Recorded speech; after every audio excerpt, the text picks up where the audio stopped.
We are live as KRC presents the running of the Mountain Dew Southern 500 on NASCAR Chase for the Cup 2005. It is the next race of the Nextel Cup Series custom schedule season. Just 8 races to go into crowning the champion coming into today's event. Another crown jewel event on the season. And our driver, Greg Biffle, not only coming in with the points lead today, but also going to be looking for the Darlington sweep on the season as he won the 400-mile night race earlier in the season. Now we'll see if he can do it under the hot, slick daytime conditions for a 500-mile race again in this crown jewel event. Like and subscribe for more daily NASCAR content as we get ready to get started for tonight's action. Our driver, Greg Biffle, on the pole for the 4th straight race. What a streak it has been for that. And I believe this is pole number 10 on the season total. All 4 races that we have ran this test paint scheme, we have qualified on the pole for. So gonna try and go back-to-back in the wins column as well with this paint scheme here tonight as we've seen to turn our luck around. I mentioned that it's a 120-point lead, and that lead is over Dale Earnhardt Jr. in the point standings coming into tonight's race. Dale Jr. came up with a runner-up second-place finish in the last race last night, but he still lost points because the one driver that beat him happened to be the points leader, Greg Biffle. And not only that, but Greg Biffle also went on to have a max points day, scoring 10 bonus points along with the win. We'll see if he can do that from the pole again today. And we are about to get this one underway. 500 miles, 367 laps at the track. Too tough to tame, the lady in black. It'll be Greg Biffle and Jeff Gordon on the front row. Green flag is in the air. Biffle gets the launch, and we are underway in the Southern 500. Jeff Gordon did not take off well on that outside lane. Ends up dropping back as Scott Riggs in the 10 car who qualified 3rd will slide into 2nd off the exit of turn 2. We're going to protect that bottom lane into turn 3. Riggs going to drift up the racetrack, and Tony Stewart will work underneath him off of turn 4 now for 2nd place. Stewart going to complete the pass right around the start-finish line. 5 bonus points for Greg Biffle leading the opening lap of the race in his quest for his first career championship.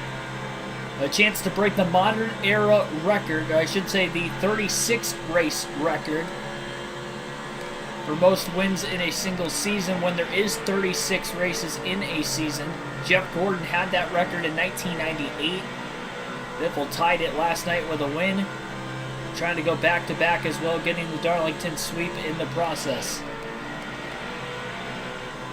And he has a chance to eclipse 3,000 laps led this season as well, something only 4 drivers in NASCAR history were ever able to do. He's trying to become the 5th today.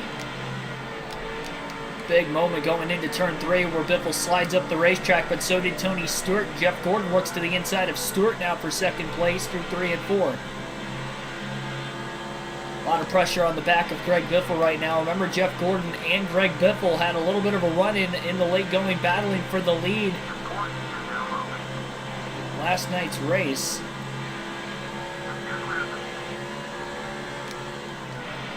Took place at the Kansas Speedway. Stewart and Gordon continuously going back and forth.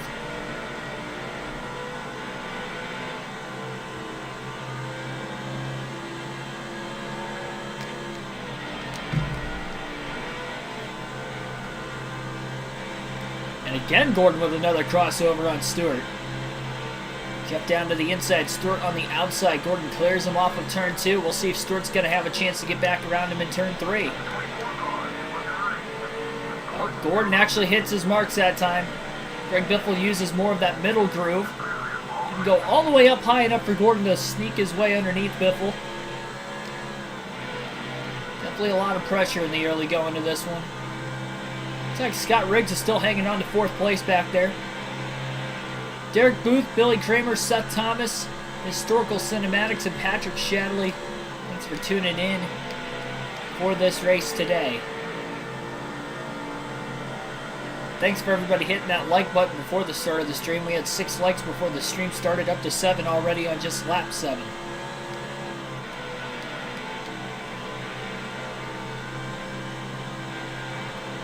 Probably going to be seeing the field pit between every 60 to 75 laps in today's race. Biffle's crew did a great job on pit road last night en route to the victory.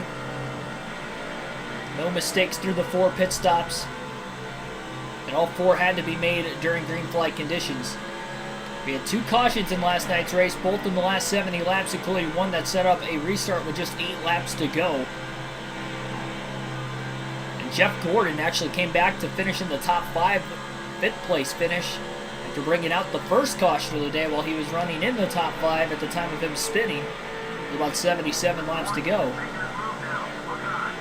Picking up where he left off, back in the top 5 again. Not sure where Dale Jr. qualified. It wasn't up towards the front of the field, though, with Gordon and Stewart alongside Biffle. Biffle kind of diamonding off 1 and 2 a little bit. Started low, drifted wide, and then cut it back down to the bottom by the exit of turn 2. It's just risky to do that when you have a car tucked up right underneath you like Jeff Gordon is, so that's why he did not do that through 3 and 4 that time. And he may have gapped Gordon by a little less than a half a car length. Just enough breathing room on corner entry into turn 1 this time.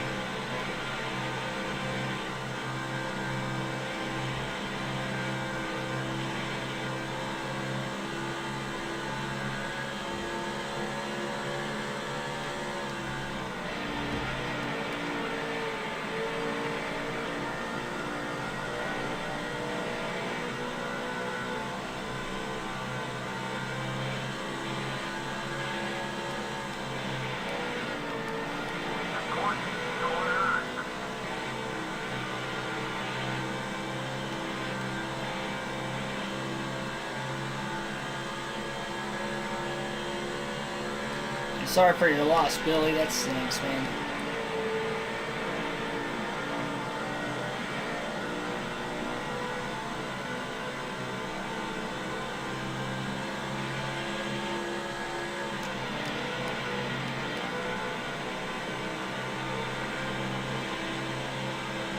Hopefully it doesn't dwell on you too much.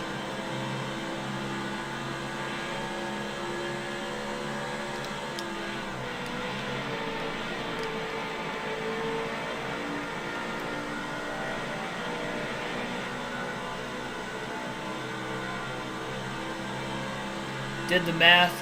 Dale Jr. leads the most laps, wins all the remaining races as long as you finish 34th or better. The championship is yours. I think you're kind of combining the wrong points format. So this points format, it's like 5 points per position until you get back to, I think, like 6th place. Then it's 4 points per position, back to 15th. And then 15th on back is 3 points per position. So it's not like now where it's 1 point per position. So we have 8 races to go, so 120-point lead is definitely not a lot. Theoretically, Dale Jr. could actually take the lead today if Greg Biffle has a bad finish and Dale Jr. has a good finish. Jeff Gordon's just over 1 race worth of points out at 218 points off the lead in 3rd.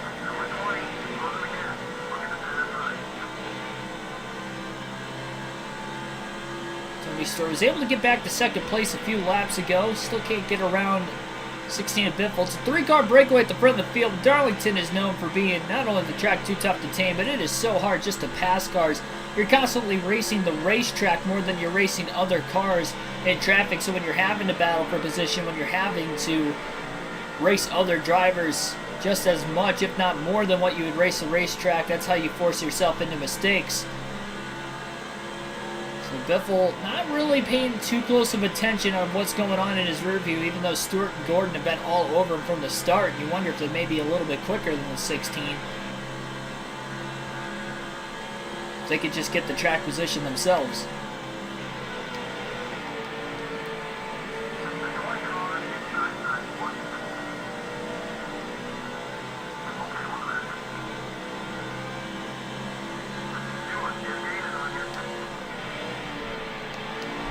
Boy. A little loose moment for Biffle. He drove it in maybe a little too deep, and Tony Stewart's trying to make a pass on the outside at Darlington, and I think he's clear. Great move by Tony Stewart to make the pass up high. Biffle gonna challenge back down to the bottom in turns 3 and 4. Who's gonna lead this lap at the line? It's going to be Biffle by inches. Tony Stewart did not quite get 5 bonus points. He comes in 4th in the standings. It's over 500 points off the lead, though. And Biffle clears him off of turn 2, right back, and here comes Gordon out of the inside of Stewart. A great move by Stewart off of turn 2 to make the pass on the outside the lap before, but he was unable to lead a lap. And contact now between Biffle and Gordon off of turn 4. Biffle's in the wall. Back into Jeff Gordon. Back down on the bottom of the racetrack. They're 3 wide for the race lead. Biffle leads that lap at the line as well. And Jeff Gordon is hot right now at the 16 of Greg Biffle. Biffle's going to cross Gordon over for second, at least going to attempt to. He needs to get away from him. Oh, and he tried to wreck him into turn 3. Biffle slides up in front of him. And Stewart will now lead his first lap of the race.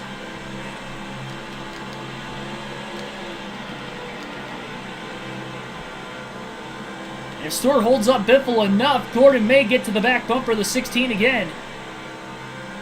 Dark Crypto, Mark the Mars, welcome into the stream. Biffle trying to get away from Gordon. He needs to get around Stewart fast.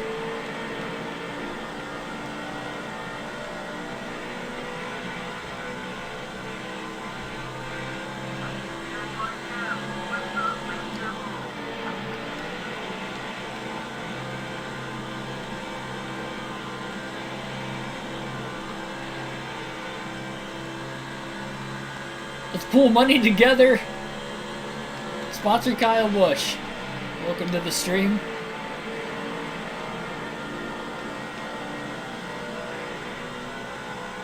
Yeah, we don't have to do it for the full season. He has some funding for next year.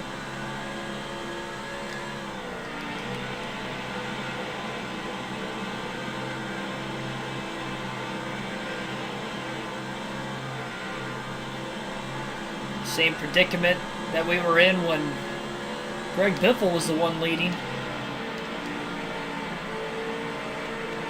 Biffle to the inside of Stewart, turns 3 and 4. Side by side. Biffle led that lap by inches.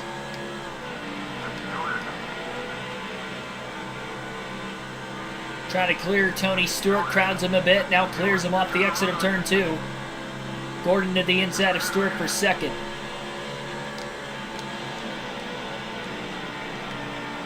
Face on the hood of KFB's number 18. Oh, this is not going to be good.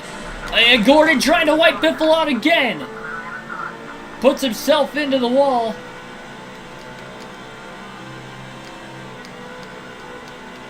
More damage to the left rear corner panel of the 16. Gordon upset from the contact they made in the early going to this race with one another, as well as in the finishing moments of last night's race.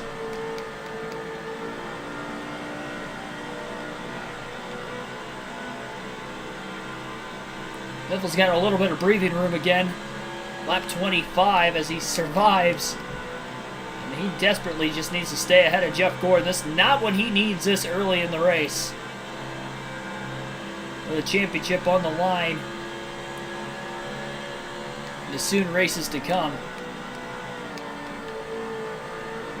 Gordon's still in second. Somehow he held up Stewart behind him. I don't know if Stewart got in the back of Gordon or not after Gordon tried to squeeze Biffle into the wall. It was a 3-car breakaway, and not so much anymore.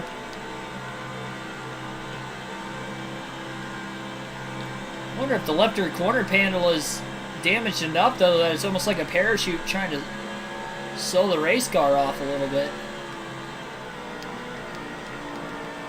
Gordon's trying to... Yeah, he's trying to pull a Phoenix 2012 on us. That's what he's trying to do.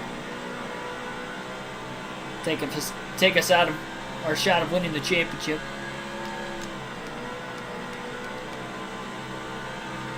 I'm not sure where Dale Jr.'s at right now. We know he's at least not in the top 3. We haven't seen him yet today. It'd be nice if Greg Biffle could get a solid finish and Dale Jr. does not have a good finish. He's going to have to survive whatever Jeff Gordon is going to try to do to him to the end of this one. He's probably going to be a rival the rest of the race, I'd have to imagine.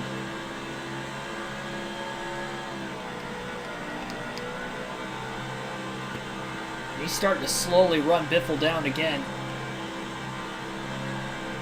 Gordon definitely could be the fastest car in the field, too. I wouldn't doubt it.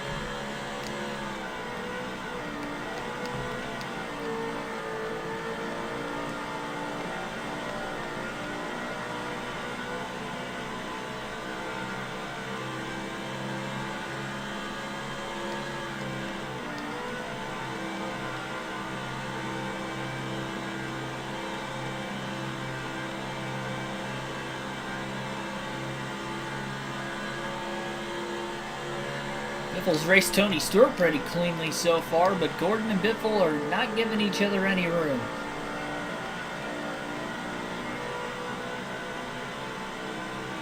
So most of it has definitely been Jeff Gordon, just trying to wipe Biffle out. He's just kind of the innocent bystander in all this. You can see the Trinkle left rear corner panel. That is just not something you want this early in the race, especially in a 500-mile event. And especially one of the hardest and most difficult racetracks to navigate in this sport. Gordon has closed. He is only 0.3 of a second behind Biffle off of turn 4 this time. Only took him about 7 laps to close in just over 1 second.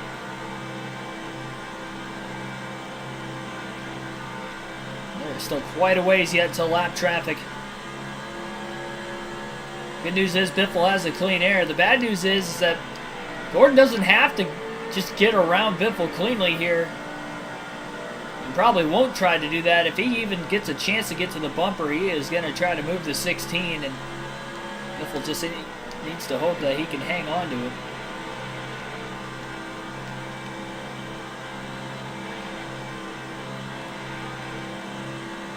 He's trying to lead all the laps he can while he has the track position as well, to get the most laps led by the end of the race if possible.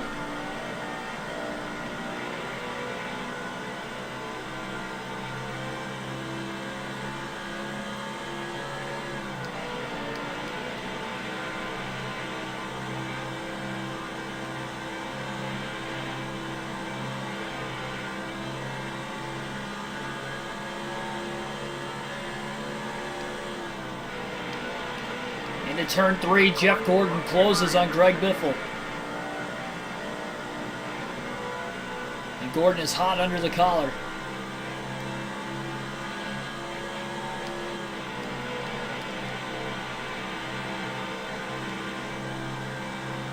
Gordon wiggled a little bit in turns 1 and 2, and Tony Stewart's going to get underneath him. That's what Biffle needs. Tony Stewart to get in front of the 24 car. He's going to have a good shot to do so. And Stewart is cleared for second place.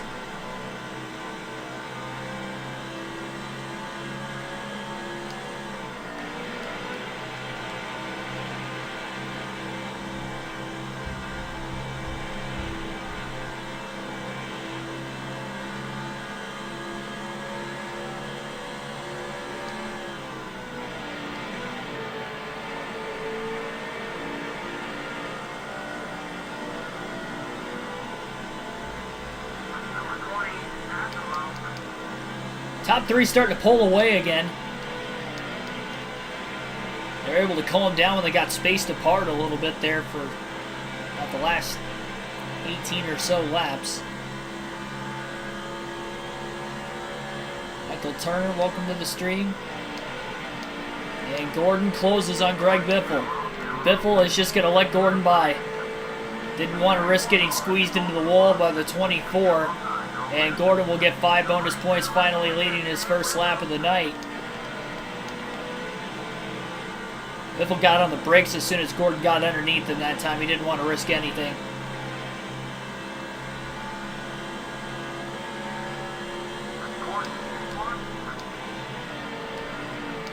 Just past halfway through the fuel run. It was about lap 34 when Biffle hit halfway on fuel.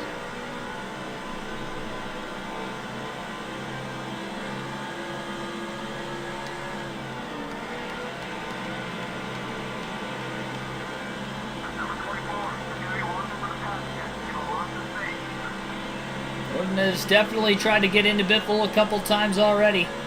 It has. Didn't just attempt, he did succeed. Biffle's got to run off turn 4. Look at Gordon trying to squeeze Greg Biffle on the front stretch.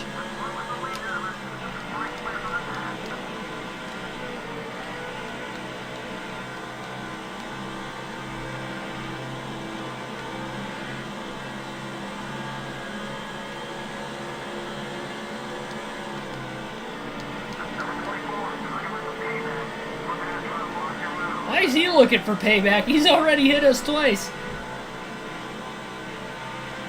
This is what I don't understand. I get Biffle had the last lap at Kansas last night, but Gordon also started that then as well. Right front tire starting to wear on the 16 of Biffle. Ooh, big mistake into turn 3. Biffle's in the wall. He can't get off of it.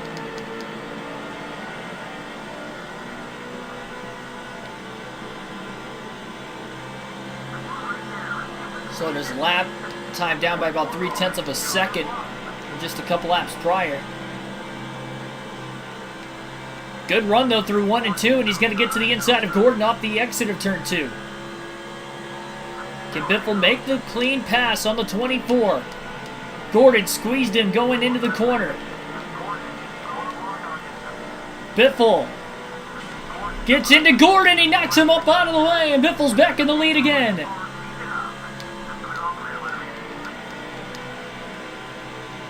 Biffle decided to dish some payback that time.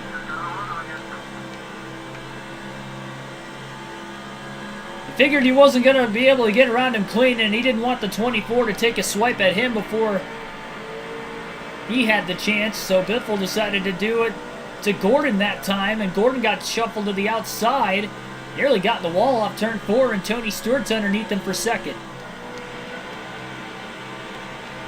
Bump and run from the 16 to the 24 car, and it looked like Gordon had a really good exit to turn 4 off the high side, and he was able to cut down in front of Stewart midway down the front stretch. 68 laps on a full tank, likely.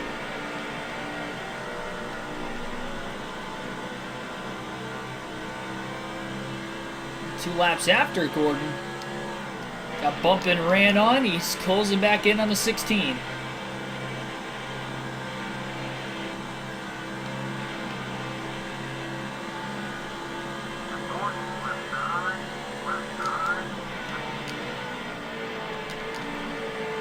Gordon overdrove turn 3 on the entry.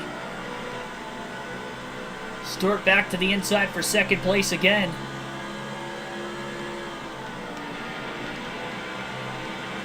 Nathan Elliott, welcome to the stream. Stewart's looking for the lead.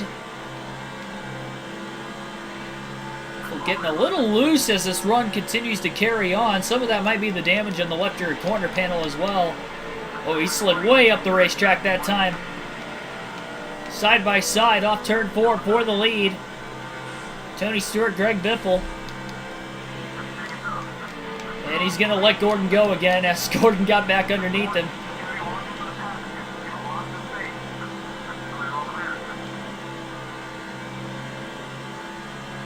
Gordon with a big block on Biffle. Biffle going to try to back up turn 3. Stewart a little bit wide off turn 4. Gordon's got a run on him on the front stretch.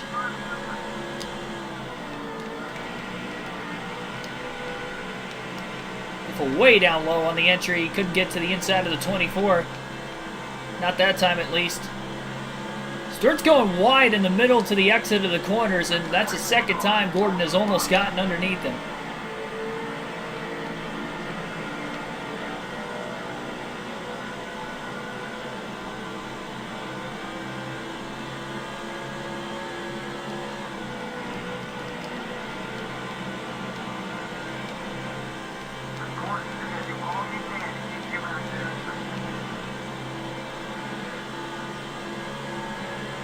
Lost a little bit of ground over the last lap.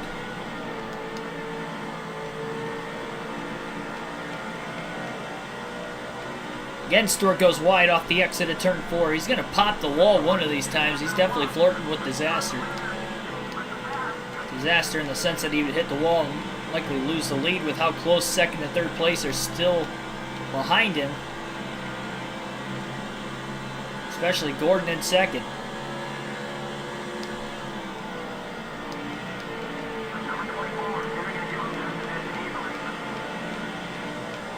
Big run for Biffle. Gordon going to protect on the front stretch. Already to lap 50, still caution free in the Southern 500 at Darlington.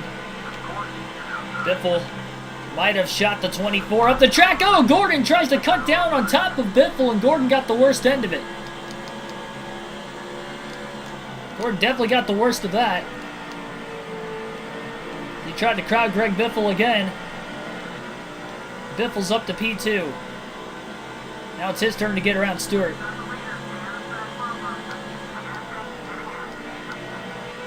And he needs to quick before Gordon gets back up here again.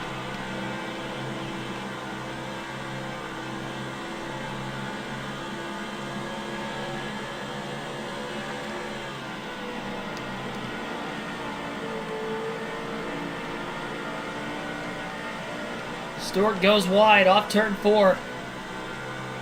Just squeezes Biffle on the front stretch.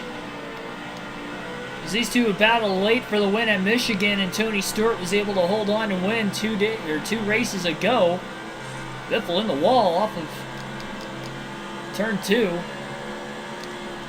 earning another Darlington stripe.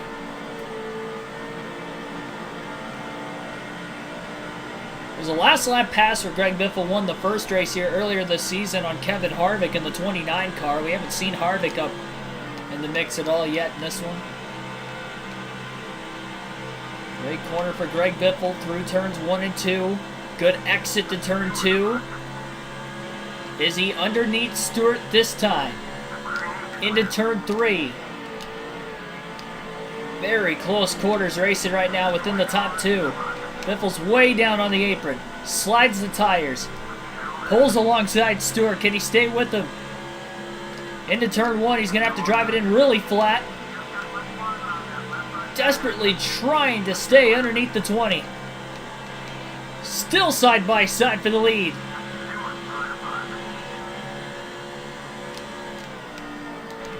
Oh, Biffle slides into him. Oh, and Stewart got him back. Oh, look out, look out, look out!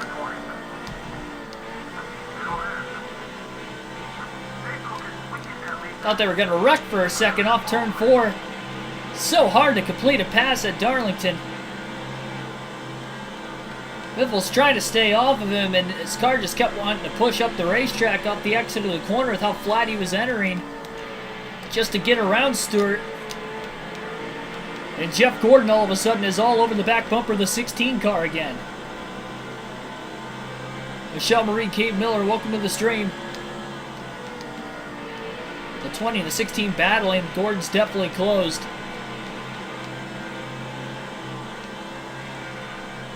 Tony Stewart's pulling his best Ryan Newman impersonation right now.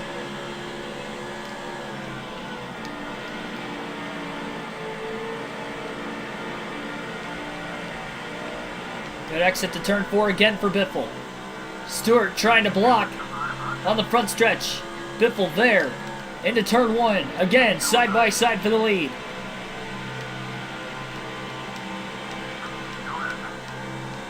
Biffle wiggling around quite a bit, and he can't clear Stewart again. Oh, they touch.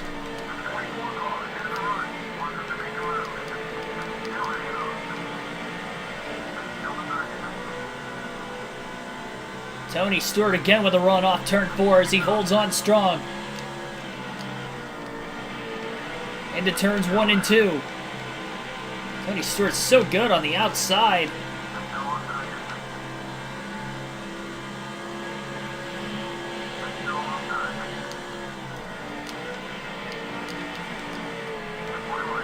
Gordon waiting for these two to make a mistake. Biffle finally clears Tony Stewart off of turn 4. Now just trying to stay in front of the 24 of Jeff Gordon. Gordon is all over the back bumper of the 16. Will he use the bumper on him? Not the first time these guys have made contact today if Gordon does put the bumper to Biffle. Instead, Gordon goes wide into turn 3, and Stewart dives back underneath him for a crossover move.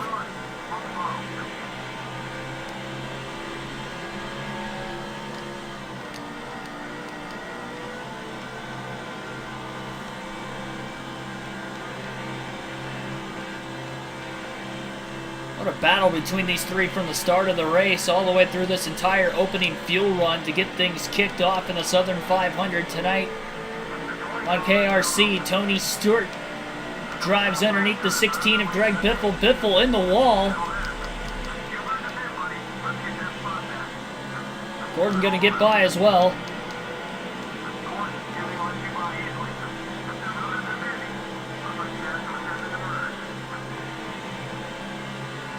Biffle to the inside of Jeff Gordon. A lot of cars have been pitting his last few laps. Biffle really loose. On entry into turn 3, big power slide in the middle of the corner. All 4 tires in the yellow right now. That probably doesn't help. Furfur Express, welcome to the stream. Definitely a heavy mix of lap cars coming out of the pits.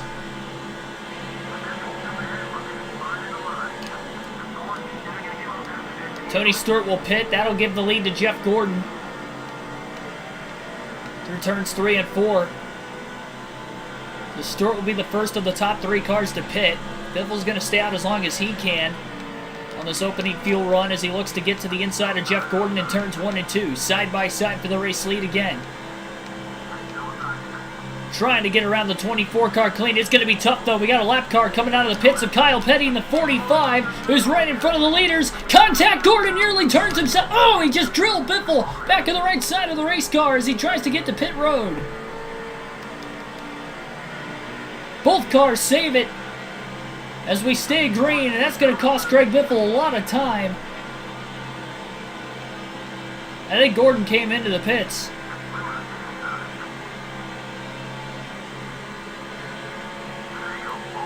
That was a terrible spot for Kyle Petty to come off the pit road, but it wasn't his fault. He was just trying to merge into traffic on a track that's just so narrow as it is.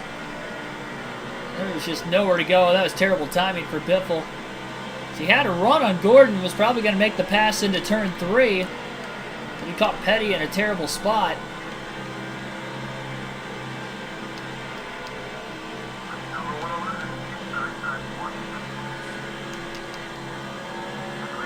Now he has the lap cars on fresh tires right behind him as well.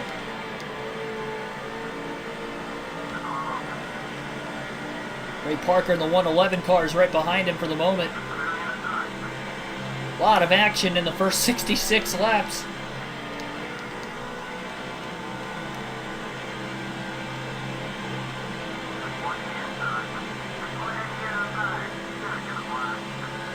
Biffle's going to go to lap 67 and then he'll pit. So he'll stay out this time by. And he'll pit at lap 67. He's got a lap lead on the field. Who knows, maybe we'll get a caution. It's definitely not a race that's going to go caution-free, I can tell you that much. Not at this track for 500 miles. Especially the way the top, well, not really the top 3. It's mainly just been the way Jeff Gordon and Greg Biffle have raced each other today. They might be in an accident with one another at some point in this one. And now it's a very difficult pit road to get onto from here. 70 miles per hour is the pit road speed limit. Easily Biffle will get down and make the pit road speed. 4 tires and fuel for the 16. No adjustments during the first pit stop of the day at lap 67. He was in 3rd place when the green flag pit stop started. Tony Stewart was the leader. To see who is going to cycle back to the lead, I'd have to imagine, because Stewart was the first car to pit, that he is going to be the first driver to cycle back to the lead following these green flag pit stops for the first time tonight. And you can definitely see the torn up sheet metal, most of that from the 24 car of Jeff Gordon. Buffed a little bit of it out during the pit stop. So there goes Tony Stewart and Jeff Gordon. They're still nose to tail for the race lead. Tony Stewart will cycle back out in front as I figured.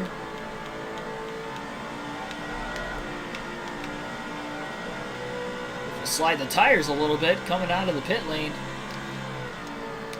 And Biffle will be in third. So that's exactly where Greg Biffle was when he ended up pitting anyway, but he has definitely lost a lot of time compared to the top two. We'll say Jeff Gordon definitely cost him a little bit of time with the contact and nearly taking the 16 car out a few laps ago. And Gordon was trying to get to pit road.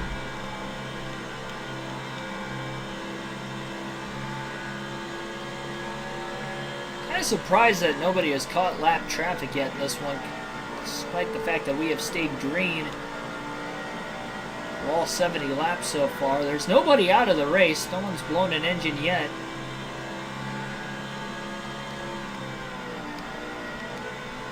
At least that we know of.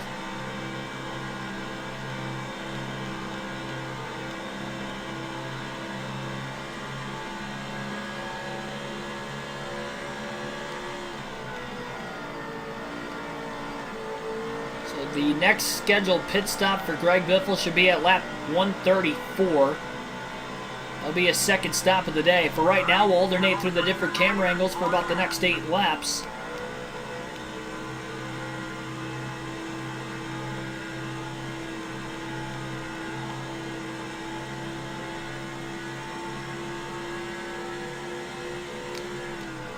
Engine of Dale Jr. blew an engine. Well, that'd be 2 times in the last 3 races. For Dale Jr., that would definitely help Biffle's chances even more of winning the championship, assuming he could survive Jeff Gordon's antics today. And we don't know how long this rivalry between Greg Biffle and Jeff Gordon's going to go on for as well. I mean, it might not just be this race. It might carry over into the next race tomorrow night when we go to Las Vegas under the lights. The stream will start at 6 p.m. Eastern Standard Time. 400-mile event, 266 laps. The scheduled distance for that one.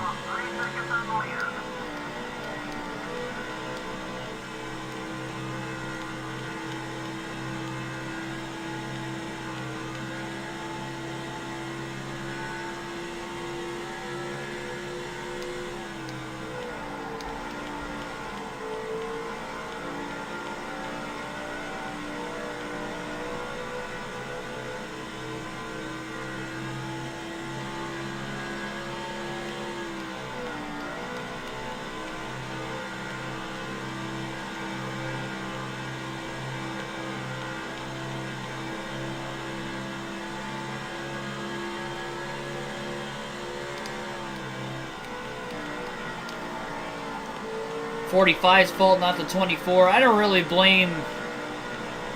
I mean, Gordon was trying to pit. He probably could have just dropped in line behind us if he really wanted to, instead of just sideswiping us the way he did and taking us down with him. And then Kyle Petty was just kind of coming out of the pit lane. It wasn't like Petty pulled from the inside to the outside. Like, he stayed on the inside the whole time. I was just in a bad position with how tight this racetrack is that I had nowhere to go to get around Petty, and I was fast enough to get around Gordon if Petty wasn't there. It was just a racing deal, really.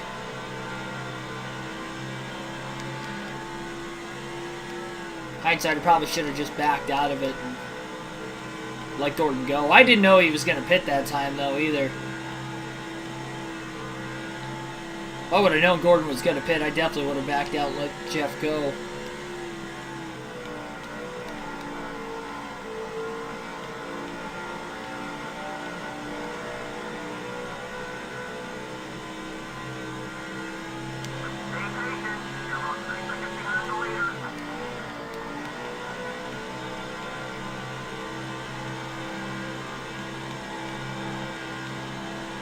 Biffle is just slowly creeping in on Tony Stewart and Jeff Gordon right now.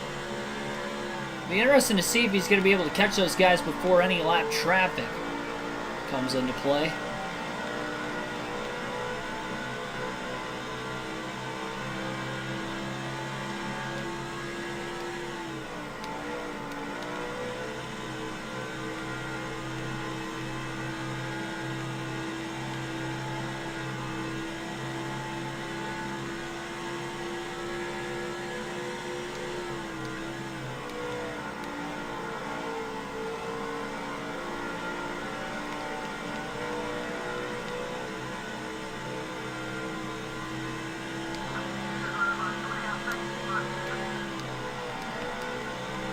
Biffle's on average gaining about 1/10 of a second on the leaders every 2 laps. About 0.05 of a second quicker than Stewart lap by lap. On average. Definitely get there eventually. As long as he keeps this pace up. Maybe if the leaders start to battle for the lead a little bit too, that'll definitely help Biffle as well.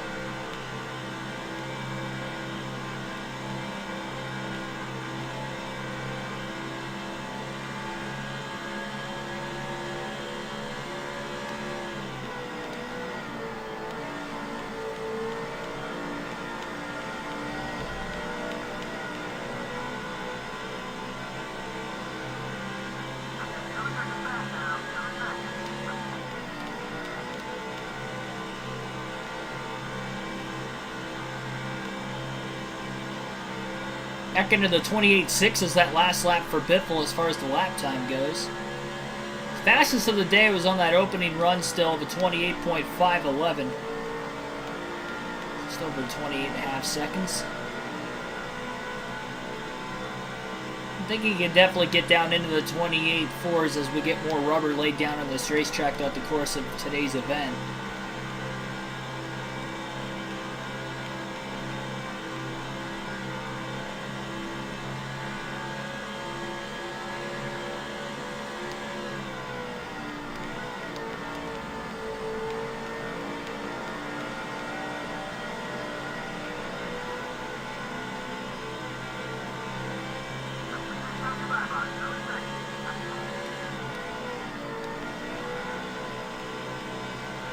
Lead is down under 2 seconds now. Biffle 1.9 seconds off the lead. Starting to think that they're going to catch lap traffic though before Greg Biffle catches the leaders. We'll have to see if that's going to help or hurt Biffle. You would think it's going to help him at least initially, because I won't have Tony Stewart in the dirty or in the clean air anymore. It'll be in dirty air. Then as Biffle starts to close in on them, we'll have to see if he'll actually be able to capitalize on it. Maybe he can use some lap cars as a pick. Jeff Gordon's definitely going to be the hardest car to pass, being a rival. Hardest one to pass cleanly, at least.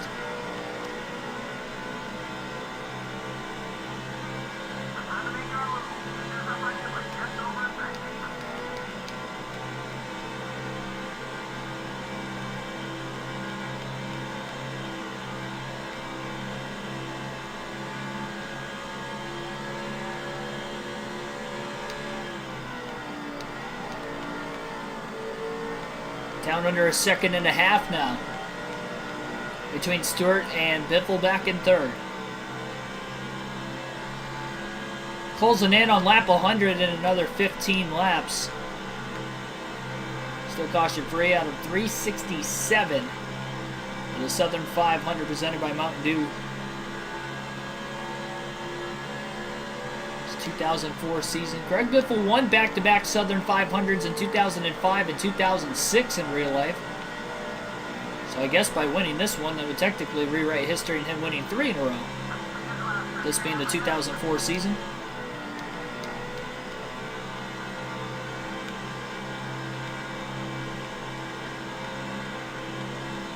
We still have not seen Dale Earnhardt Jr. at all in this race.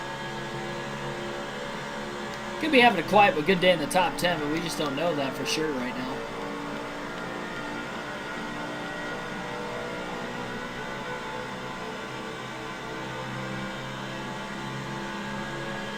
With less than 1 second now off the race lead.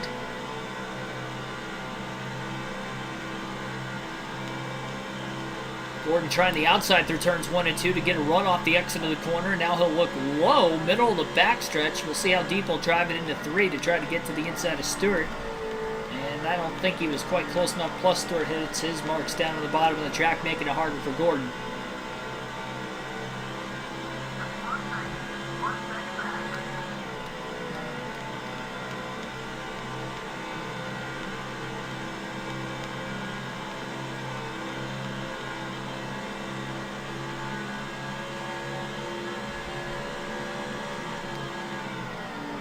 '97 was Gordon's last Darlington win. He is a former Southern 500 winner himself. Trying to win another one today.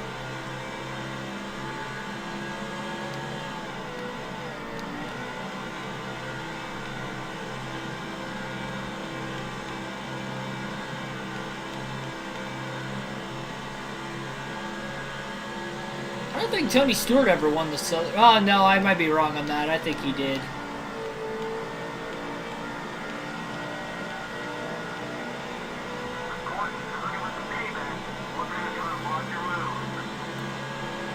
Gordon's definitely still heated. About 5 lap cars that the top 2 are closing in on. Biffle's less than a half a second off the lead. Stewart and Gordon closes on the lap. Traffic, they're not to them yet.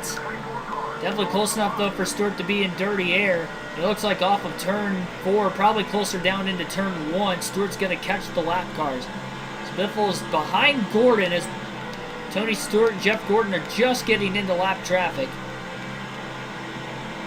So pretty much catching them simultaneously. Like somebody had gotten into the wall up there. Just a little bit. Biffle to the inside of Jeff Gordon. Lap car up high. Potentially 3 wide. Biffle to the inside of Jeff Gordon. Trying to stay away from the 24 car. Running very, very low on the front stretch. Now we'll see if he can trap Gordon behind the lapper of the 171 of Steve Thomas. But Biffle slides in the middle of the corner because he drove it way too deep.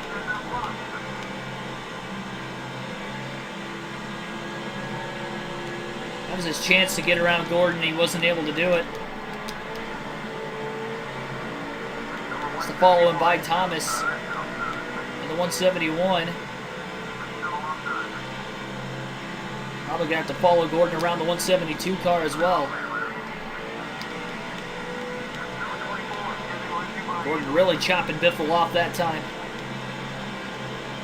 Stewart's getting away from Gordon just a little bit, and Gordon's holding Biffle up. Biffle trying to get around him cleanly this time if he can. Stewart never won at Darlington. That's shocking considering how great of a driver Stewart is, and this being such a driver's racetrack.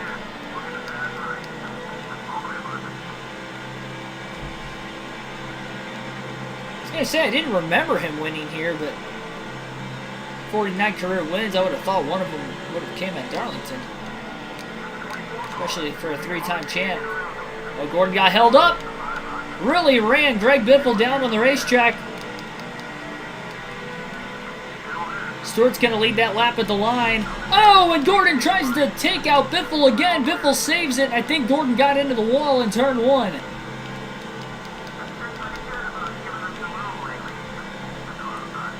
Stewart's going to hold on to the lead with the contact with the 2 cars battling for second behind him, but it's no longer a battle for second as Biffle is pulled away from Gordon.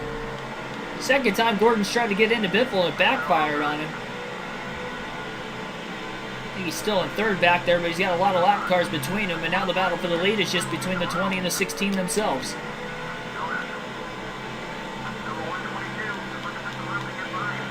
We're at Darlington tonight, Marie. Or Michelle. Michelle Marie.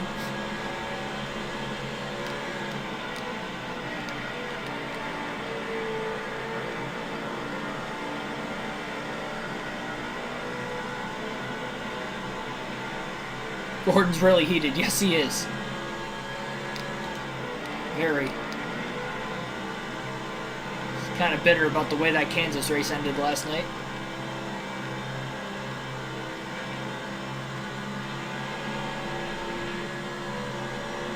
Biffle's got to run on Stewart. Into turn 3. Just hugging that hashed white line on the bottom of the racetrack, and off turn 4 he can't clear Stewart, but he will be able to lead that lap at the start-finish line. By about a half a car length into turn 1.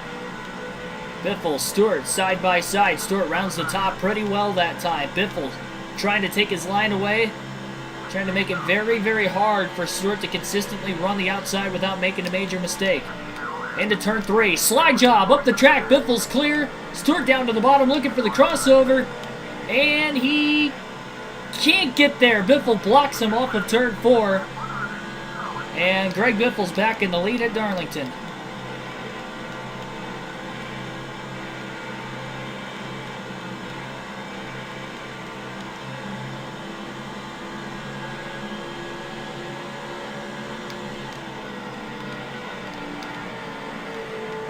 There's a lot of lap traffic, though, still to come.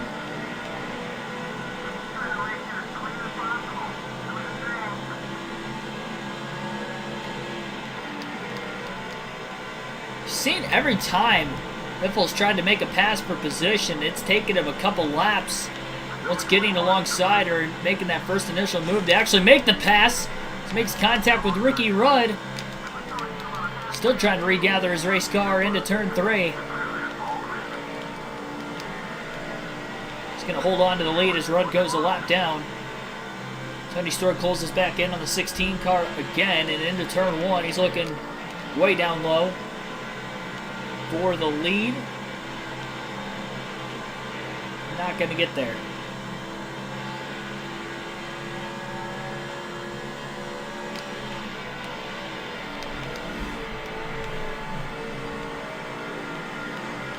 And it looks like Ricky Rudd's going to cross over Tony Stewart through turns 3 and 4. He's back around him. Take a little bit of separation now between first and second.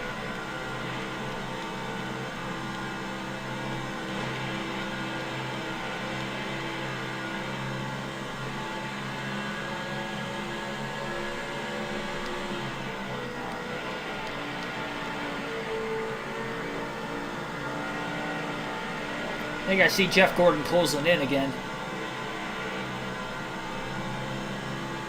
He's not battling for position. He's definitely getting through the lap traffic pretty well. Still got to get around Ricky Rudd and Tony Stewart to get to Biffle yet. Stewart runs the outside through turns 1 and 2. Rudd almost got back underneath him.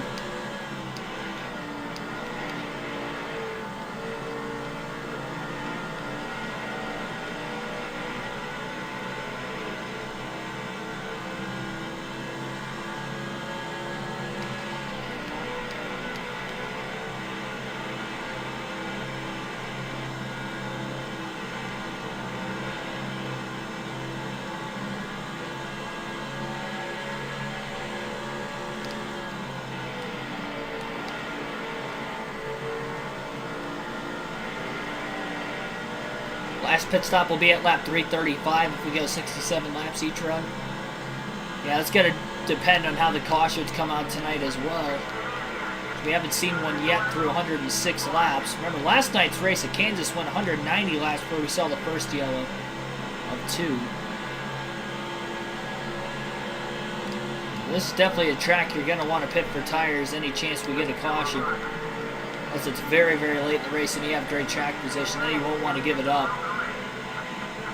More often than not, we're probably going to be seeing pit stops during the caution periods tonight.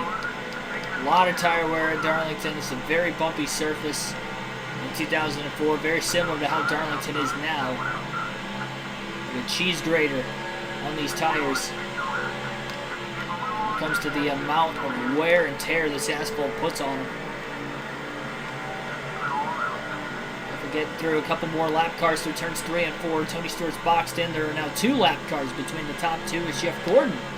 It's underneath Ricky Rudd, or at least closing in behind him into turns 1 and 2. A lot of 2x2 lap traffic, though, up ahead. Kyle Petty, Jeff Green, Ricky Craven, and a few others. Michael Waltrip. 7 cars up ahead. Oh, contact off turn 4 between the 43 and the 45. A couple of the Penny Enterprise cars just get together.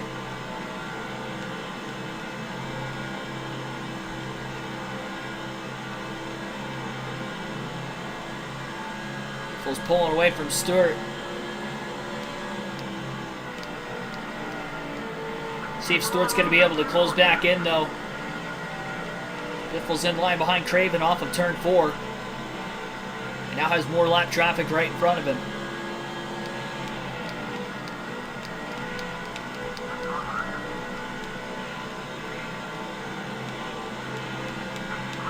Just gets to the inside of Craven.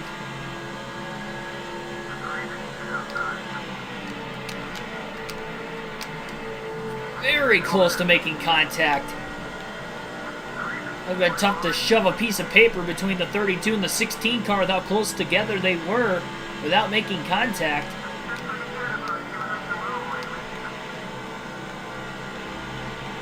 It gets around Kyle Petty a little bit easier in turns 1 and 2.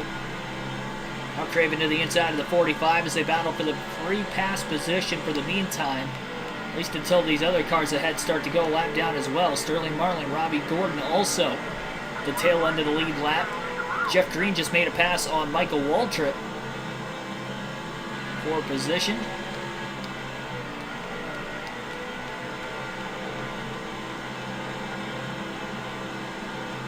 And Green now underneath Robbie Gordon off turn 2 as well.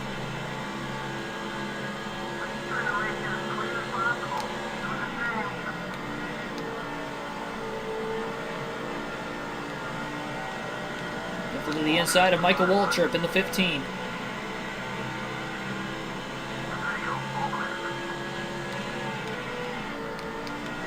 It's one of the 2 DEI cars.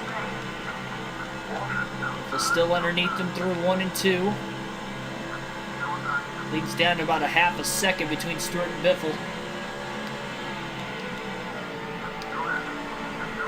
And then Johnny Sauter would be that other car in this group that I was not able to see who it was from as far back as we were behind that pack.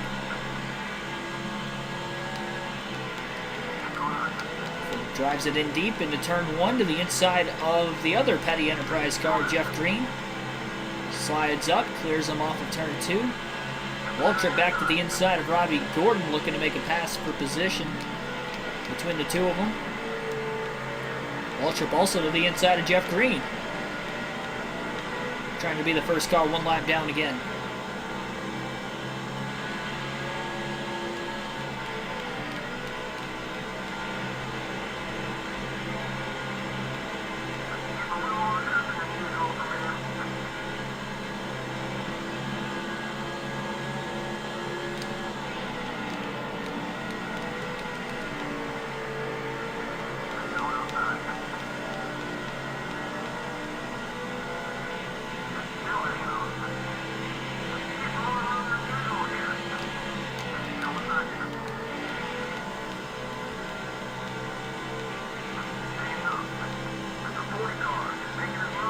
Stewart on the inside of some of the lap traffic back there.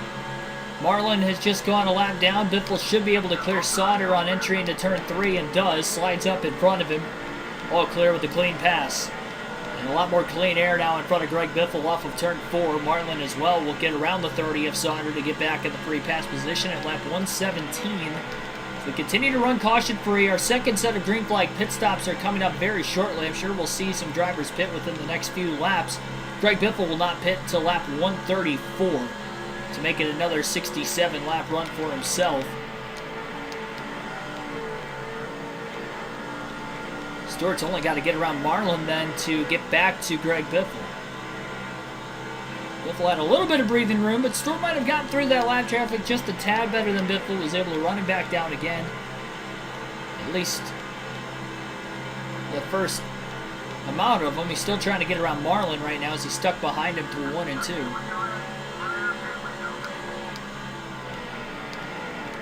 Well, Marlin's going to pit. That's an easy way for Stewart to get around him. Stewart runs a high side through 3 and 4. I think he was just trying to stay wide in case Marlin was going to pit, which he did. I'll get taken out. Can't tell for sure, but I think Jeff Gordon's actually right in line behind Tony Stewart. Just over half a second off the race lead. More cars coming onto pit road. Paul Menard, one of the drivers at the tail end of the lead lap, making his way in.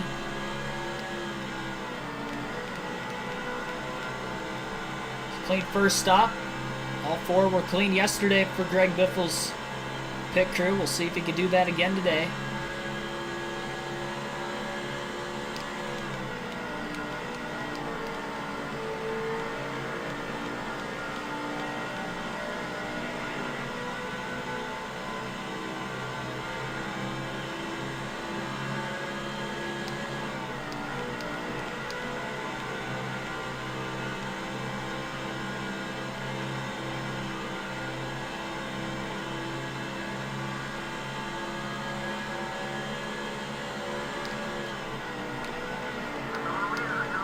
Tony Stewart will pit. Jeff Gordon up to second.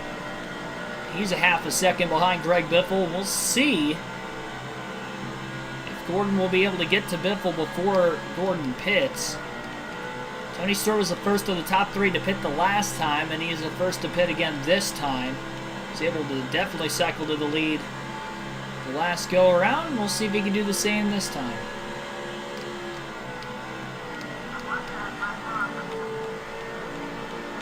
Staying out on the track at least one more lap. Both front tires in the yellow right now for Biffle. All four tires were in the yellow when he went to pit the last time on the tire wear indicator. I'm sure that'll be the case again. This fuel and tire stint as well. Jeff Gordon looks to be pitting this time by. He ran really low on the backstretch, and yes, he does. So that was his signal that he was coming in. Had the hand out the window, and Jeff Gordon will make his second stop of the day at lap 123, coming to lap 124.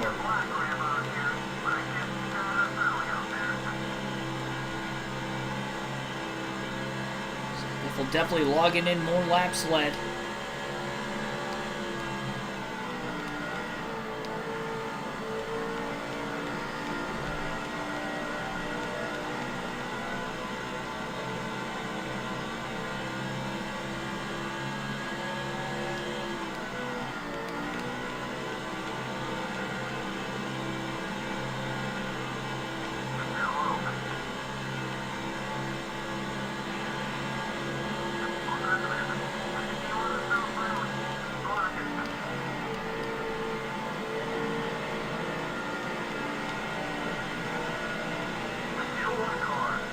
I don't know if Joe Nemechek is one of the cars that have hit pit road or not. I don't think so, because it looks like Biffle's going to get to the inside of him pretty easily. And he should be able to clear him off of turn 2 and does. With a clean pass.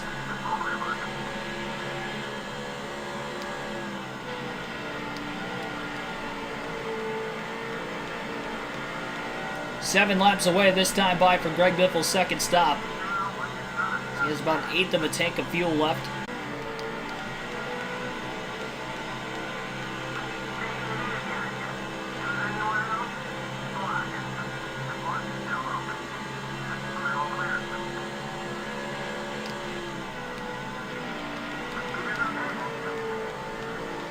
But there goes Nemechek into the pits that time by. Him pitting before Biffle might be able to cycle him back on the lead lap, at least briefly, once everything cycles through, and then maybe he can hope for a caution that little bit of a time period before Biffle runs it back down to put him back a lap down again. It's a strategizing plan, at least for Nemechek's crew. Nemechek had a poor run at Kansas in the last race. Blew an engine. He was down a cylinder for the entire second half of the running.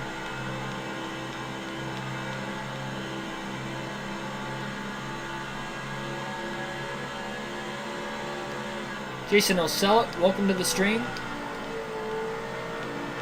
And we are at Darlington tonight. Still in the first half of our Southern 500. And just 7 races to go when the checkered flag flies tonight on this NASCAR Nextel Cup Series season.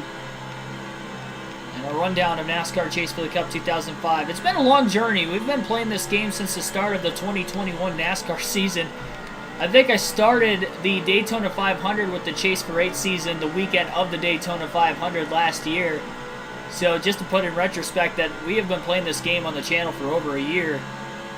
So it will be sad to see it go in the next couple weeks. We've had a good run with it. We've definitely accomplished a lot with this game, and now the only other thing we have to accomplish is a season-long championship in the Cup Series, something I have not been able to do in any of the NASCAR EA Sports video games yet. And this is probably the best opportunity to do it, because the NASCAR Thunder 2004, when I did 2 seasons, I was really nowhere close to the championship. I was a little bit better in Season 2 when I finished 6th in points. The season before that, I was 13th in points. Just had way too many DNFs. We've had 3 this season. We really cut back on it quite a bit. I think I only had 1 in the Chase for 8 season, but we had a chase format / playoff format at the end of the season. That wasn't exactly a season-long points format. This one is. The grind is real. We stack the odds against us with a very, very difficult fantasy track built custom schedules. We had a lot of them on the schedule. We still have 1 more to go, and it's going to be on a triangular racetrack at the Levi Strauss Signature Speedway just a couple races from now. Still have 1 more road course on the year yet as well, but it's at Watkins Glen, so it's not going to be on a fantasy road course. Bristol Night Race still to come. Championship race at Talladega, so we have a lot of interesting races still to go this season. A couple of wild card races remain. We're trying to keep a somewhat comfortable points lead. He's going to pit this time by at lap 134. It'll be 67 laps into the run, just as far as he went during the opening fuel run of the race, as we are still caution-free. And I believe he is the last car that still has to make his second stop, trying to lock the tires up in the middle of turns 3 and 4, and he almost spun out. But he is able to get to pit road as he coasted down. 4 tires and fuel, no adjustments for the 16 car under pit stop number 2. Oh, man. Getting stiff.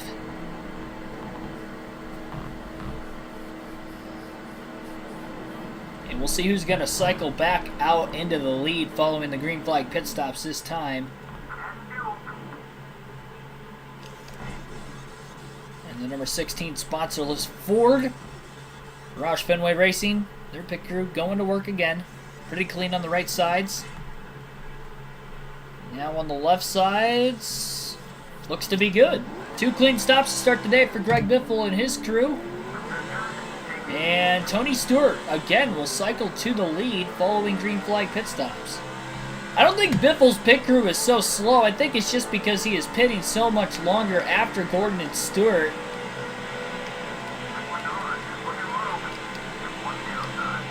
That's why he's losing this much time when he's on pit road, because they've been clean stops and they haven't really seemed slow at all. He's actually a little bit further behind this time than what he was the last time. He's about 3 seconds flat off the lead after the first set of pit stops. This one he's about 3.4 seconds off the lead.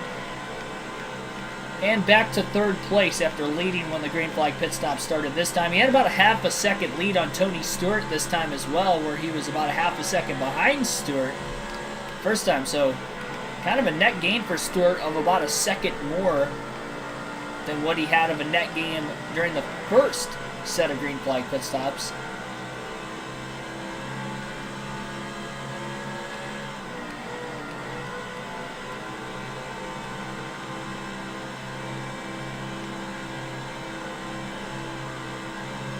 Definitely dealing with a lot of lap traffic though right now. Biffle's already gained about a half a second in a lap and a half.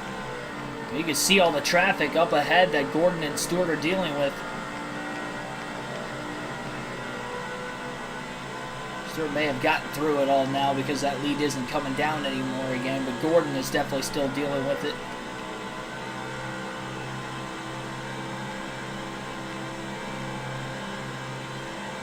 Biffle has a little bit fresher tires as well, which does make a difference. At Darlington, that's another reason why he's losing so much time staying out, is because of how much the tires matter at this racetrack. So, going 67 laps again on this run should take Greg Biffle to lap 201 before he makes his 3rd pit stop of the day.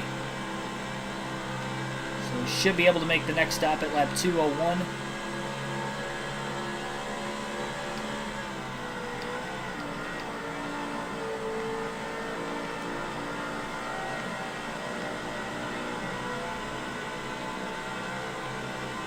Assuming we stay green until then. That'd be longer than any green flag run at Kansas last night. So this track is a little bit less than 1.5 miles in length. About 1.3 miles.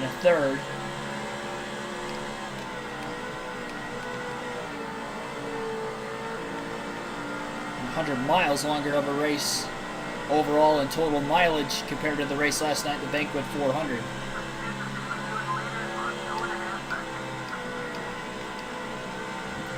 down under 2.5 seconds off the lead already. Biffle has put together some good laps already, back in the 28.6s. Still, that fastest lap of the race when he ran a 28.5 was still within the first 20 laps of the race. So even with all the extra rubber laid down on the racetrack with the long green flag run to start things off today, through a couple cycling and pit stops, Biffle just hasn't been able to put a lap time up like that again. On the low 28.6s that time.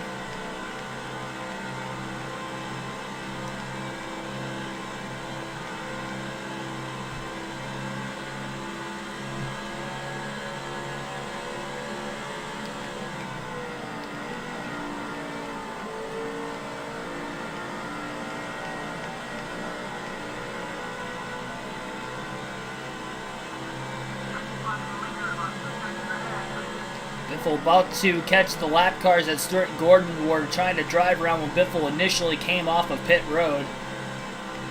Slid the tires a little bit into turns 1 and 2 that time, which also didn't really help. Ran a 28.5 that last lap. The high 28.5s. Been a while since we've seen a lap time that quick out of the 16 of Biffle. Another 28.5, even with the little slip up in turn 1 that last lap.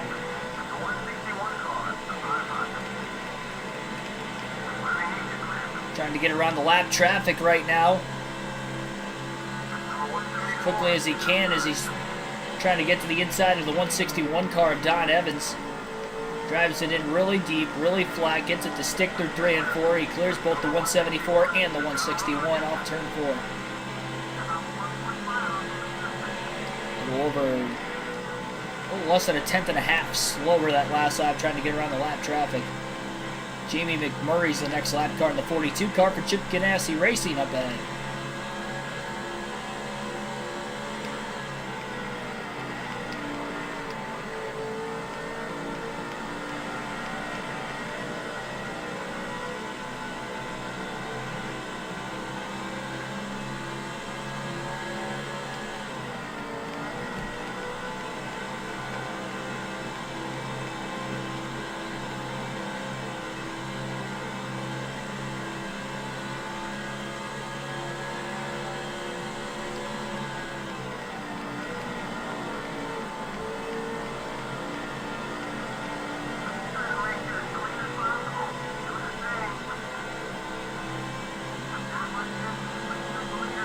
Closes on Jamie McMurray.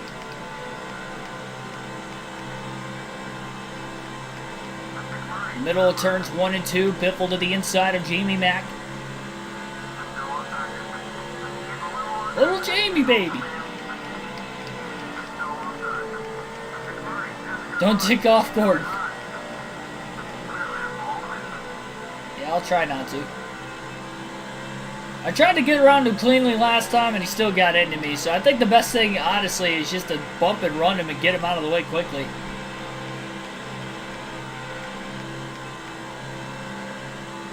So if he hits us in a wrong spot, I mean, we're going around and we're wrecking hard. There's little room for error at this racetrack. It's going to be tough to save it.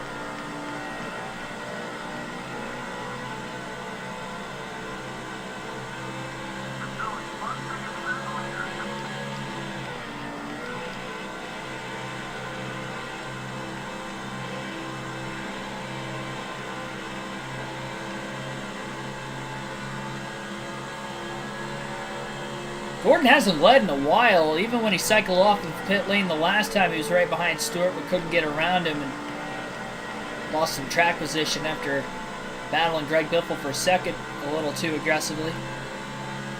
Never had a shot to get back to the lead during the last fuel run. He's led some laps here and there to get himself 5 bonus points tonight because he is still in the hunt for the championship just as much as Dale Jr. is. Jr. obviously has a better shot because he's 98 points ahead of Gordon in the standings. Between second and third in the points.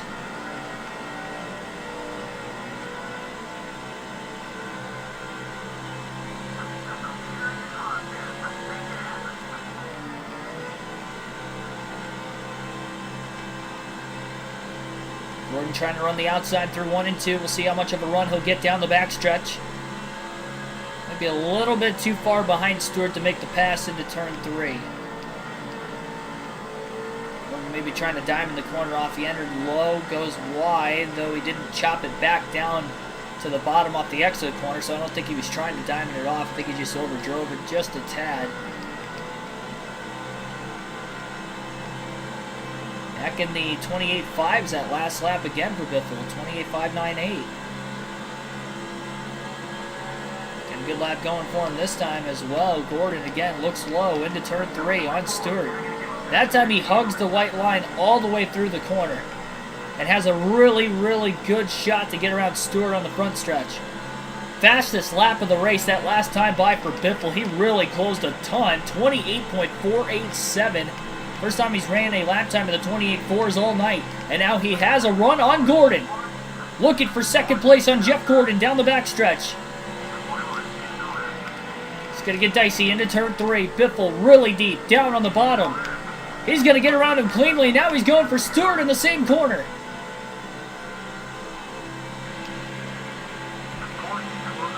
Jeff Gordon trying to close. Biffle was not able to get around Tony Stewart, but he stays in front of Gordon for second. Stewart holds on to the lead. Tony's been so strong on the outside today. It's been really tough to pass him. Even when Biffle gets underneath him, it seems like they're side by side for 2 or 3 laps before Biffle can finally clear him. Now he's got to try to work to get back to the inside of Stewart again. Got a lot of lap traffic coming up. That could definitely help. It's good that he got around Gordon cleanly at least.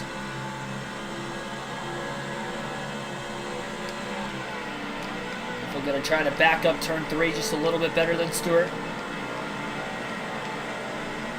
Able to beat him back to the gas. A little bit of a run on the front stretch. Tony trying to block. Biffle again trying to back up turns 1 and 2.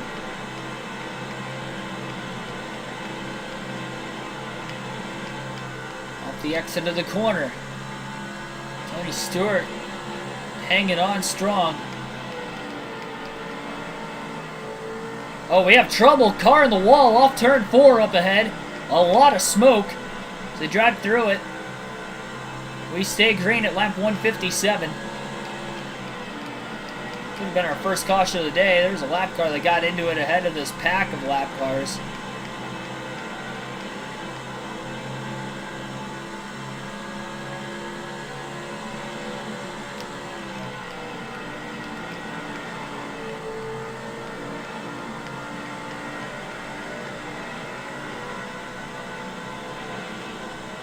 Much Biffle gains on Stewart through 3 and 4. Trying to find a way around him again, just can't do it. One car blowing up on the bottom of the racetrack. That's Casey Kane in the 9.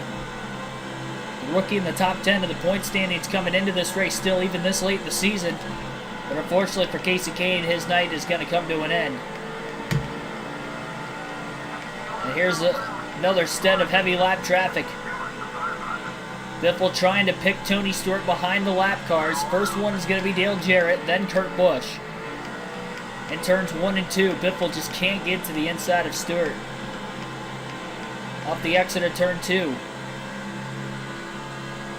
Stewart holding the inside, trying to get around Dale Jarrett. A little scrape into the wall for Biffle. Messed up his angle in his corner entry into turn 3.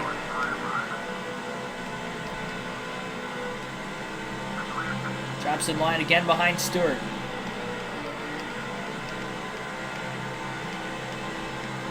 Jarrett to the inside of Kurt Busch in the 97. Boy, 3 wide off of turn 2. I don't know if they're going to make it into turn 3 like this. This is very, very tight. I don't know if they're going to make it off the exit of the corner. Still 3 wide. Biffle leads that lap at the line. Now can they make it into turn 1? What a battle for the lead between Stewart and Biffle. Little contact. Big wiggle by Stewart, but again he holds on. Door to door. Tony Stewart did a great job holding on 3 wide middle to stay in the lead. Biffle still underneath him Into turn 1. He needs to drive it in deep. He slides the front tires a little bit. Stewart's still a little bit wide, giving plenty of room for the car on the bottom of Greg Biffle. Nearly making contact off turn 2 again. Oh, now they make contact, and here comes Gordon. Gordon trying to go up the middle, perhaps. That didn't work for him. Stewart again carries the momentum off turn 4. Biffle trying to side draft him cleanly this time. Gordon got shuffled to the outside, and the lap car of Jarrett and Bush are back underneath him on the bottom. Biffle clear off turn 4 as he shuts the door on Stewart.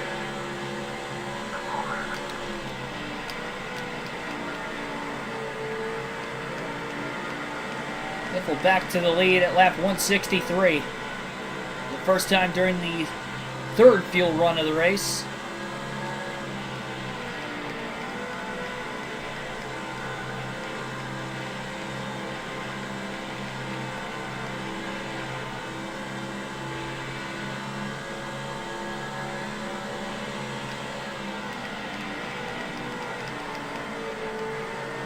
Thought you saw Dale Jr. up there? I don't see him anywhere.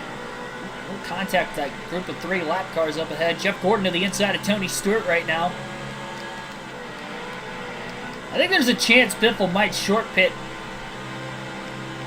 a little bit earlier in this one with this having a long green flag run, so that way he can hopefully cycle out ahead of Stewart and Gordon. You won't have to worry about battling them anymore, especially with Gordon as a heated rival of Greg Biffle. Biffle made a lot of contact in the midway point. He does have severe damage to the car right now, but I'd like to keep it that way. So we may be looking to pit here in a couple laps.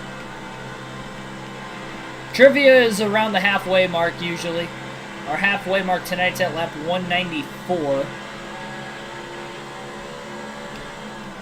So, yeah, lap 194. 193, 194.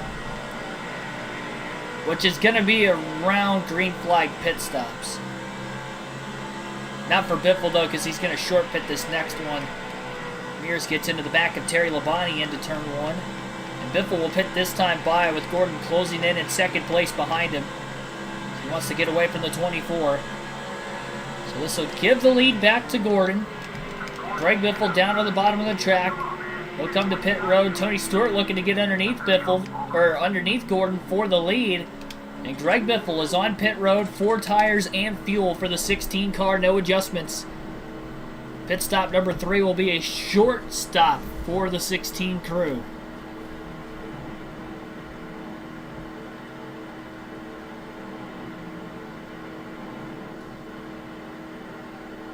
Oh, you're right. Wait.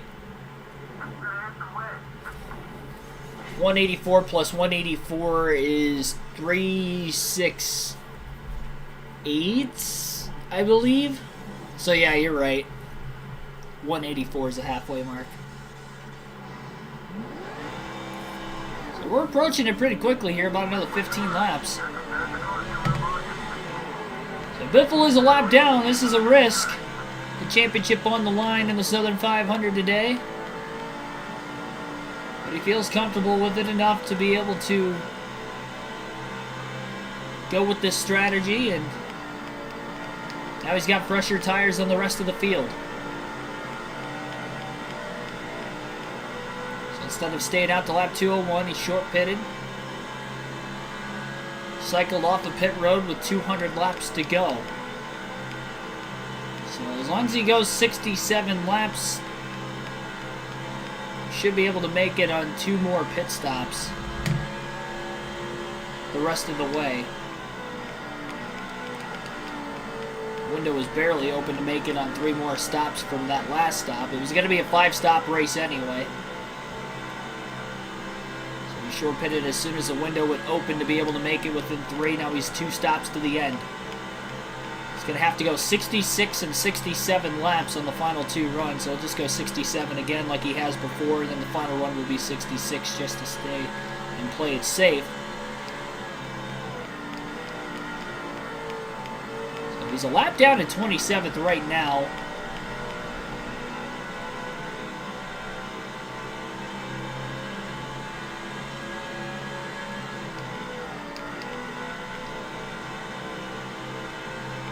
Trying to get himself a gap. It's risky, but with how long this race has gone green so far, I don't think it's going to stay caution-free, but I do think it's going to stay caution-free long enough for the next probably 20 to 25 laps before the rest of the leaders pit. They've been pitting before us anyway, so they weren't going to go to lap 201 like Biffle was originally going to go. They'll probably end up pitting right around lap 190 if I had to guess.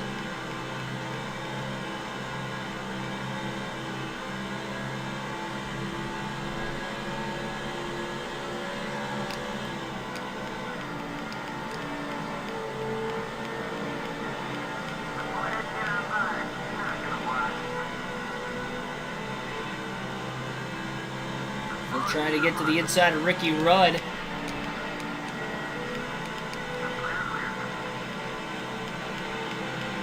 Rudd really pinching off Greg Biffle.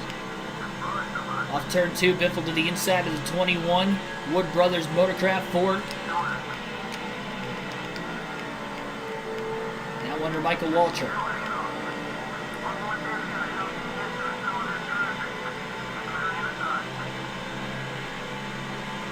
Last night was Randy Orton's 20-year anniversary. Yeah, I've been kind of seeing the hype up for it. I didn't watch any of Raw last night. I haven't watched the highlights yet either.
Jeff Gordon's still in the lead. I was wondering if Tony Stewart was going to get around him when he got to the inside of Gordon in turn 3 when Greg Biffle went to hit pit road, but I guess he was able to hold on. On a lap traffic, they were about to approach as well. There were 3 cars right in front of them at the time, and we have our first takers onto pit road, lap 178, so they're pitting a lot sooner than what I thought they were going to. Jeff Gordon, Tony Stewart still out on the racetrack for right now at least.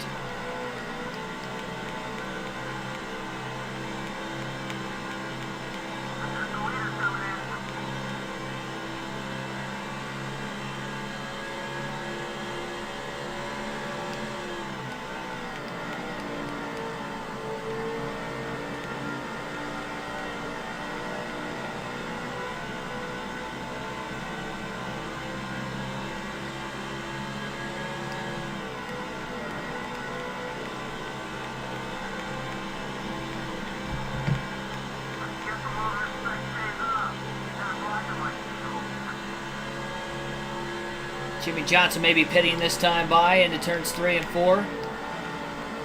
It's a big left-handed turn.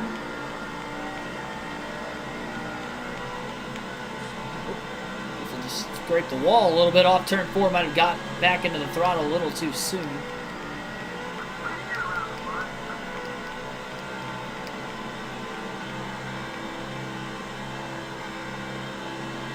Just saw Tony Stewart down on the bottom of the racetrack. He was on the apron in turns 1 and 2 coming out of the pit lane when Greg Biffle had gotten past. Biffle definitely cycles ahead of Stewart. He'll do the same on Gordon once Jeff Gordon ends up pitting. Kevin Harvick still has to make his stop as he's on the lead lap. Greg Biffle is right behind him into turns 1 and 2. Next to the inside of the 29 car. Biffle on pressure tires. Hasn't cleared Harvick yet. He's going to try to clear him. Oh, a little contact up ahead. One car trying to get to pit road. That was Don Evans in the 161. I'm not sure who cycled off of the pit lane to his inside. Nearly turned him.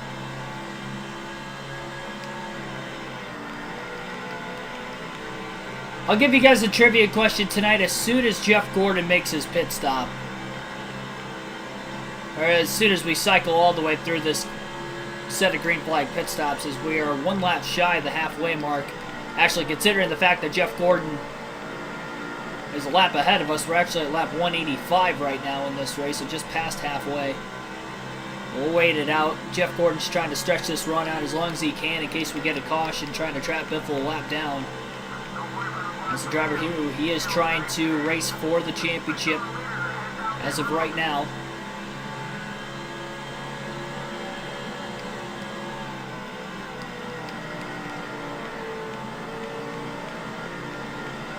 Ryan Newman will take over the race lead as Jeff Gordon is on pit road. So Newman will lead his first lap of the day. It's now the 4th different driver to lead a lap. 5 bonus points for the Rocket Man. Oh, man, 172 chopped down on Biffle in the middle of turns 1 and 2.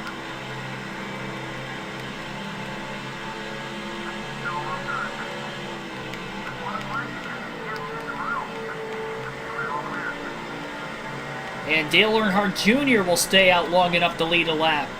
Good strategy call from Dale Jr. staying out long enough to lead his first lap of the day. That's 5 bonus points. Biffle will easily cycle out ahead of Jeff Gordon in the 24 car. He just passed him as he was making his way through 1 and 2 on the apron of the racetrack.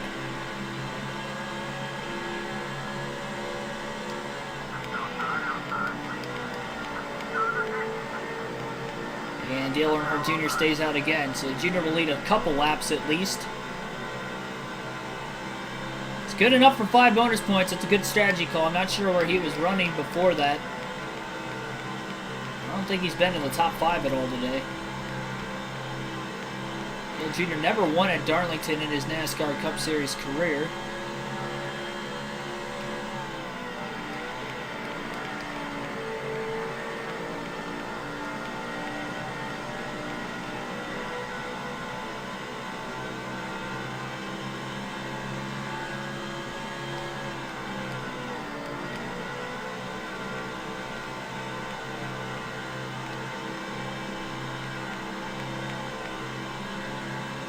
Waiting on the trivia question until after everybody cycles through pit stops right now. Dale Jr.'s still got a pit. It looks like the top 3 cars still have to pit yet.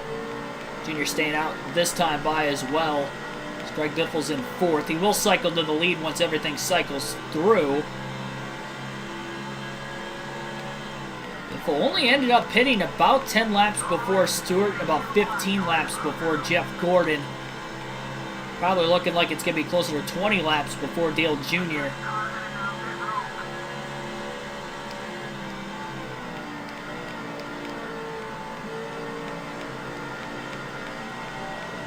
Second and third making their way on the pit road right now. That'll give Greg Biffle back to 2nd place. Dale Jr. still on the racetrack. Can you imagine if he traps everybody else a lap down? Now, Greg Biffle would be in the free pass position in 2nd. He'd get back on the lead lap, but he'd have to restart at the tail end of the longest line, which would obviously be the lap down line, and that would put Dale Jr. in prime position in the second half of this race. Dale Jr. again staying out of the pits. I mean, it's worth the risk. He's not going to have a shot to lead the most laps today, considering these are the first laps he's led, and it took till the second half of the race to do so. The longer he stays out, the further back he is going to drop. Astros McGee, welcome to the stream. And Dale Jr. finally on his way to pit road. So Biffle back on the lead lap. He'll cycle back as the leader, if not this time by, the following time by.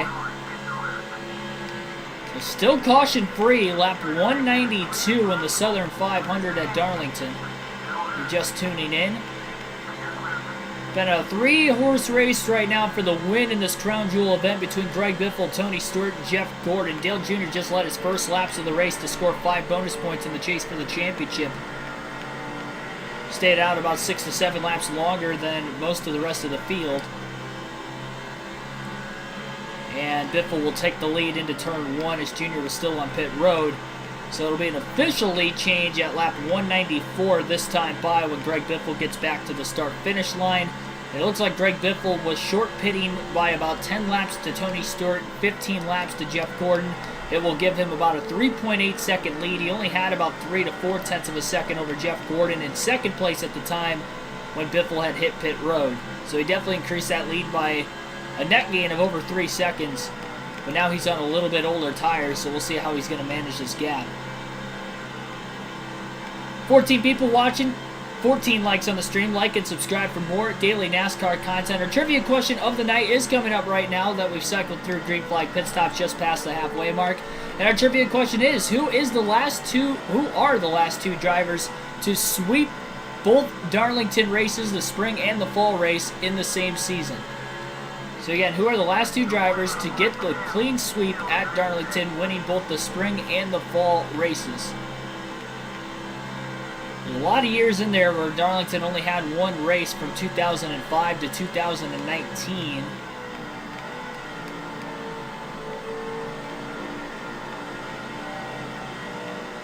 And they had 3 in 2020, 2 last year, 2 again this year. And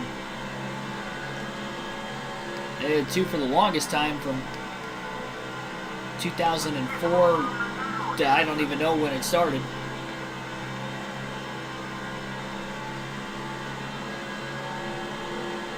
Give you guys to lap 205 to answer that question. At lap 200, I'll give you guys a hint. But I'm not going to say whether it's right or wrong for right now until lap 200 before I give the hint. Wade Solinsky, welcome to the stream. I saw Brian Rodriguez in the chat as well. Welcome to you as well.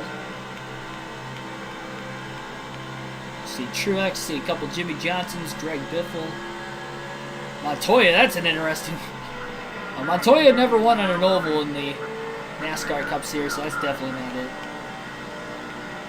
Dale Jarrett, Jimmy Johnson. Yeah, again, who are the last 2? So you have to name 2. The last 2 drivers to sweep the Darlington races. If we're trying to get around Brian Vickers that time, couldn't do it. Seems like Jeff Gordon's been held up in lap traffic a little bit. It's back to about a 4.2 second lead. See some Jeff Gordon, some Dale Jarrett's.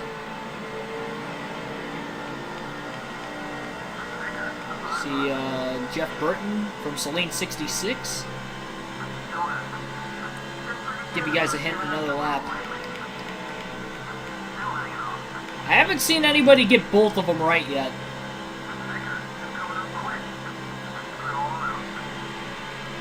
Back to Donald Trump again.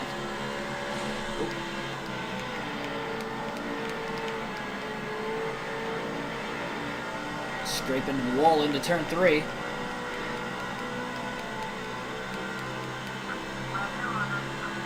Not sure why you're spamming F in the chat. Unless it was for me hitting the wall, then I understand.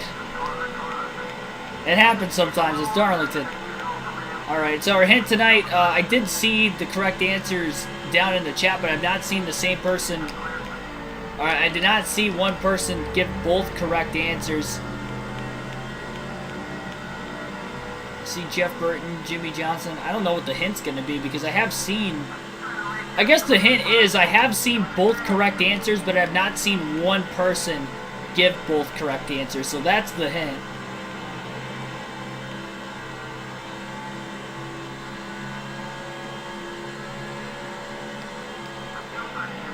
So if you look back in the chat at all to see who had the correct answer, who has answered and try to put both names together. Greg Biffle, Sterling Marlin is not it. Not David Pearson or Bobby Allison. That was definitely a wild guess. It hasn't been that long.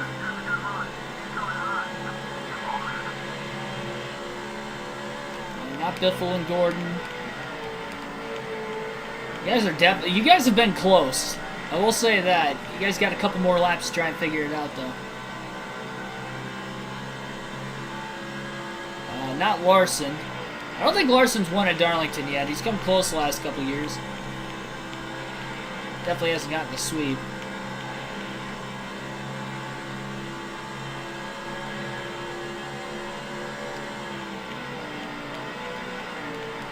Of course, we'll be racing the throwback race at Darlington in a couple of weeks. In real life for the NASCAR Cup Series. Still have one more Busch Series race here, too. Jimmy Johnson, I have no idea. Wade Zielinski's still stuck on Jimmy Johnson. You can't really guess another one. I did see the correct answer in the chat. I have now seen the correct answer. Somebody has gotten both of them. And I'll give you guys that answer and who got it right first, at least from what I saw. Sorry if I didn't see it before this person. But all right, lap 205. Tonight's trivia question was, again, who are the last two drivers to win both Darlington races in the same season? So who are the last two drivers to get the sweep at Darlington the same season? Brian Rodriguez got the answer correct. Jeff Burton and Jimmy Johnson were the last two. Jimmy Johnson in 2003. And then back in 1999, Jeff Burton won both Darlington races. One of them rain shortened. The Exide Batteries number 99 car.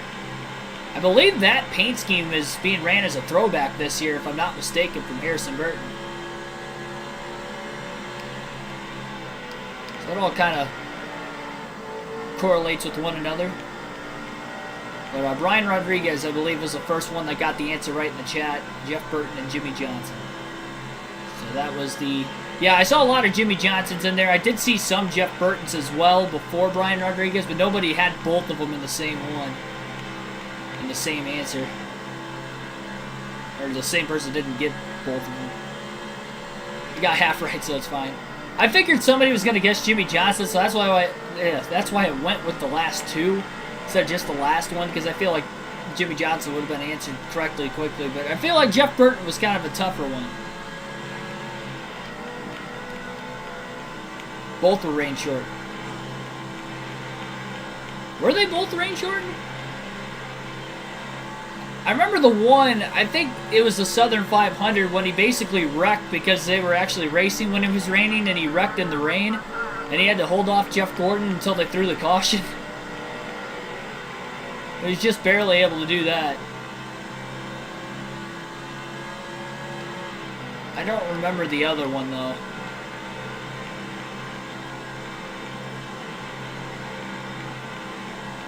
Biffle won at Darlington twice. He won in 2005 and 2006, but he didn't get the sweep because they only raced there once in both of those seasons. So he did win back-to-back Darlington races, but it wasn't in the same season. It was 05 and 06.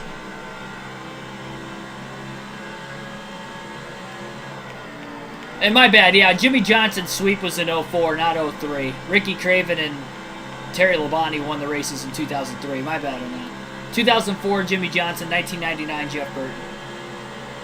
But yeah, Biffle did win back-to-back in 05 and 06, but it wasn't in the same season.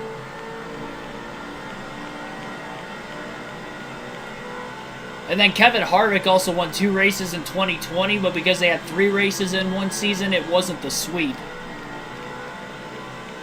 And the question was, who were the last 2 drivers to get the sweep at Darlington? He won the first Darlington race there back from COVID, the day race. Denny Hamlin won the night race later that next week, middle of the week, and then Harvick won the Southern 500. But he didn't win all 3, so he didn't get the sweep that season. I didn't see anybody guess Harvick, though. I was wondering if somebody was going to try to say that, thinking that that might have been it, but that was not one of them.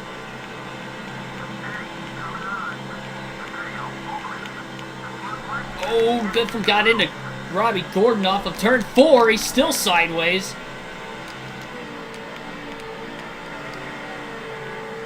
Took him away.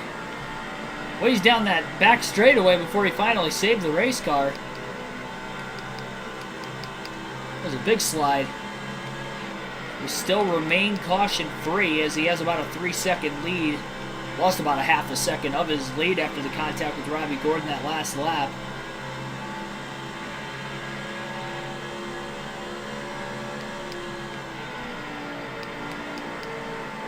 Guess Burton on your first guess. Remember the Jeff and Jeff battle?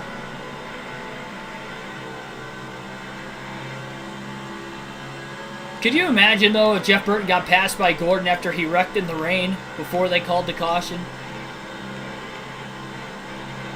That caution was so delayed. He was so mad over the radio, too. I can remember the radio call. He was so upset about that. He's like, it's raining, and then he wrecks while leading, and then Gordon starts to close on him. And then Gordon's sliding around everywhere, and everybody's starting to slide around the racetrack, and then they throw the caution.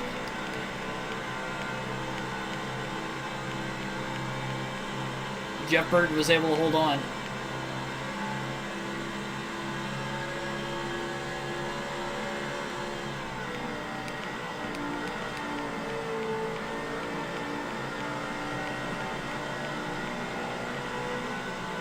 I know Ward Burton has one Darlington win at least. I know he didn't get a sweep. He won there in 2000. I'm not sure what other year he might have won there. Maybe he won there in the 90s sometime. But he did win one of the races in 2000. A spring race, if I'm not mistaken.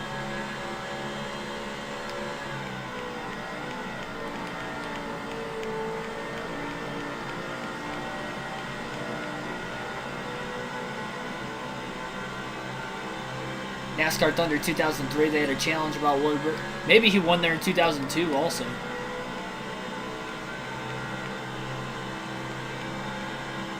Or 2001.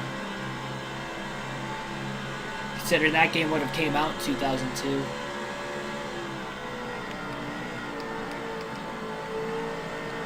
His lead's back out to 3.5 seconds again. It's kind of fluctuated back and forth between 3 seconds and 3.5 seconds of his lead over second place.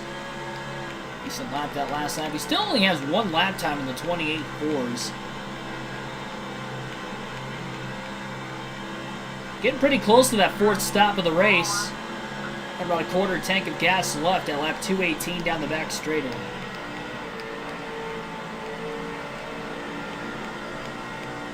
No, Ward Burton's not a NASCAR bust by any means. I think he has 5 career Cup wins.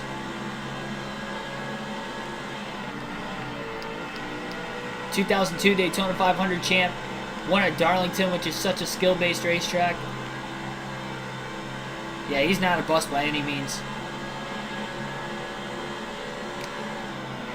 Nowhere close, really. And he did it in all, like, equipment that was never really, like, top tier either. He had a couple wins for Bill Davis Racing. I don't think anybody else ever won a race for Bill Davis Racing that I can remember in the Cup Series.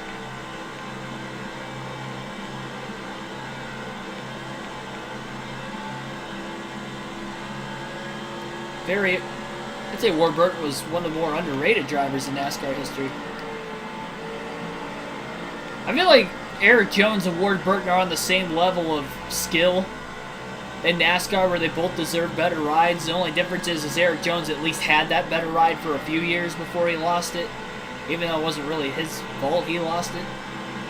He had one bad season, that was it.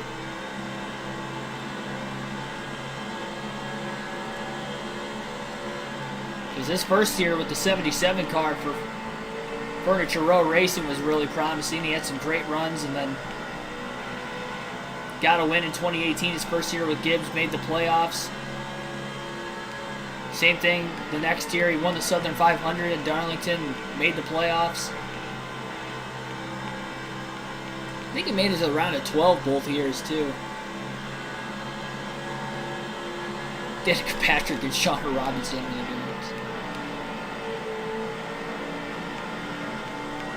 The girls of all time.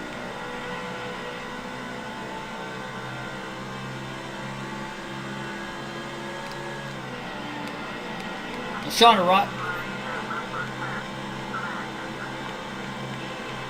I don't even think those two deserve to be the same. I mean, at least Danica I don't think Sean Robinson ever had a top 10 in the Cup Series. I know Danica was in the Cup Series for what, like 8 seasons? 7 seasons? She only had 8 career top 10s, but at least she was able to do it some of the time.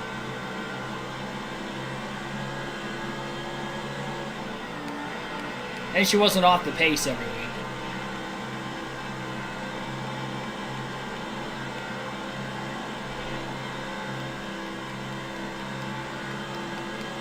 Paul Menard's been holding up Greg Biffle for a little bit now. Get hard for Menard and get stiff for the Biff.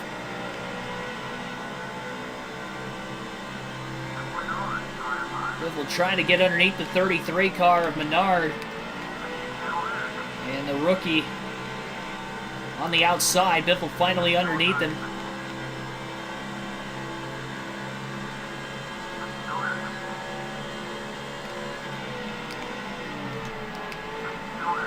Slide up the racetrack, kept it off the 33 car, and he'll complete the pass. Lead down to 2.9 seconds. Danica did win an Indy race, which I'd say is impressive. She was great. Even outside of the one win in IndyCar, though, she had a lot of top 10 points finishes, too. And even her one season in the Xfinity Series, I think she finished 10th in the point standings. Her first year in the Xfinity Series. So, I mean, I don't... If she just would have had another 2 or 3 seasons in the Xfinity Series, I think she could have actually had a really good Cup career. I'm not saying she would have been like a championship contender, but I think she could have been like a Casey Kane level driver. Go out there, win a few races, maybe a season, finish 8th to 12th in points consistently. I feel like that could have been Danica Patrick if she had more years of experience in the Xfinity before ultimately she just ended up getting rushed to Cup. I get it though, she was a little bit older. You know, and there was so much hype. Sponsorship was there. Especially when you consider the fact that I think she was in her late, like, what was she, 28 when she was a rookie in the Cup Series? So she was definitely older because she had ran an IndyCar for a while before she made the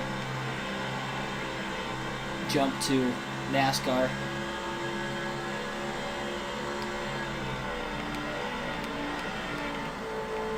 I don't really know that one is harder than the other between open wheel and stock cars. They're just so different from one another. That's why it's so hard for one driver that primarily races open wheel to translate to stock cars or vice versa with, NASCAR and see what, how bad Jimmy Johnson's struggling in IndyCar. It's just so different from one another. When you grow up, racing open wheel, stuff, and then you work your way up the ladder there, and you're only used to running that, it's got to be so different being in an enclosed, big, heavy stock car with no downforce.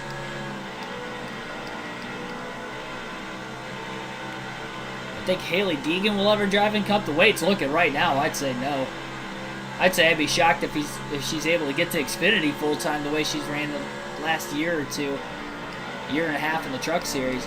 It's just crazy because honestly, in her K&N days, and even in through ARCA, I did think that she was, on the track to Cup somewhere down the, some way down the road. But she's got one top 10 in 30 starts in the Truck Series.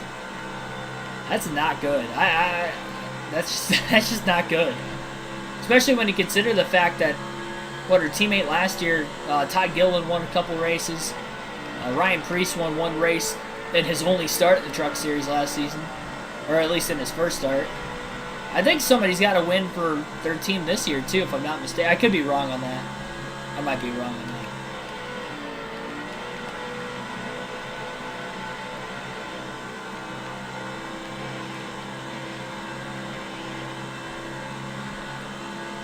I feel like she does have the talent in her.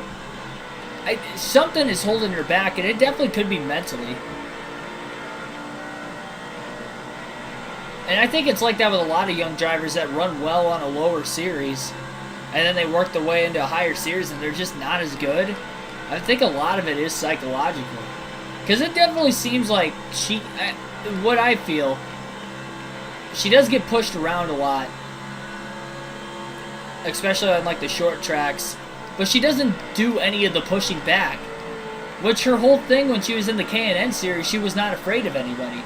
But it's almost like she's racing with a little bit older, you know, veterans. And when they rub into her, she's almost afraid to rub back. I feel like that's definitely one thing that's holding her back. I mean, drivers are going to lean on you from time to time, especially in the truck series. It just happens to everybody.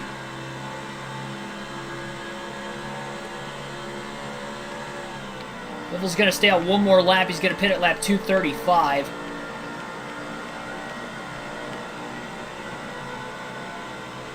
So Biffle will pit this time by.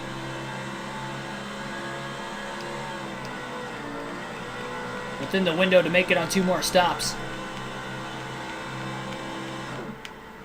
And it looks like he's out of fuel off of turn 2.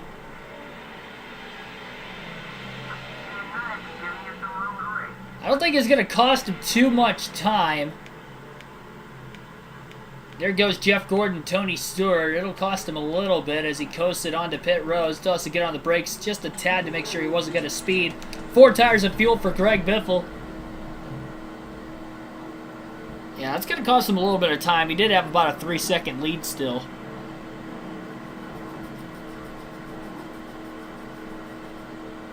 Your wife's obsessed with Ricky Stenhouse?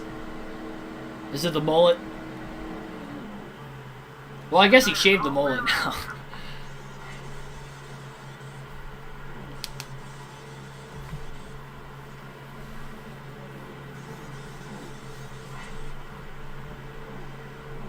Is she from Mississippi too? Wonder, I think Harvick calls it a career. I think he finishes out his contract through next season. He signed through 2023. I think he finishes it out. I think with the way the lack of winning was last year and this year, I think he knows that any win could be his last. So even if he does win, say 3 or 4 races next year, I think he has to call quits, because I just don't think you can rely on, oh, I did really great, you know, on my final season. Maybe I'll stick around for another year or 2, because I just don't know if he's going to have that same success again.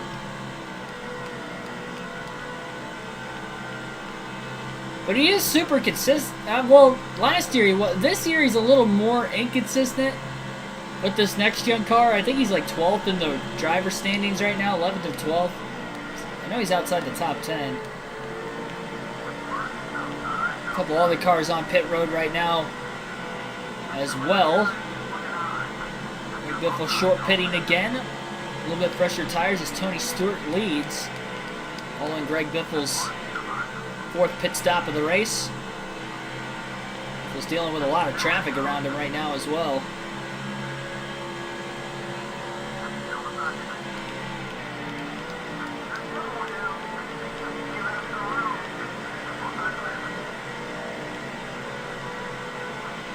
From Chicago? That's strange. Maybe they're the same age. I don't know. I'm just trying to think of different ways that she would be obsessed with Stenhouse. I gotta admit though, Ricky's a pretty cool name.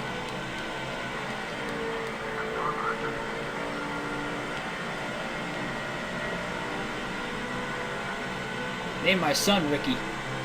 My future son. If I have one. That's a cool name. That's a racing name though. A modern day racing name. Name him Ricky. Ricky Rudd, Ricky Craven, Ricky Stenhouse.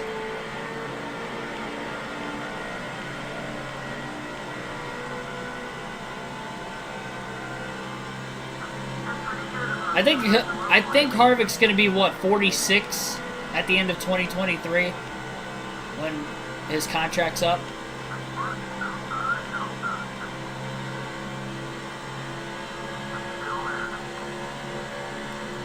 Quite almost 48. I think he's 44 or 45 right now.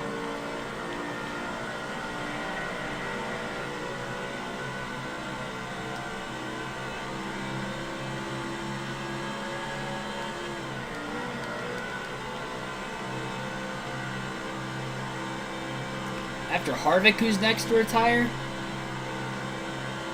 Man, I feel like Truex is probably going to be right around that time. Maybe Denny Hamlin.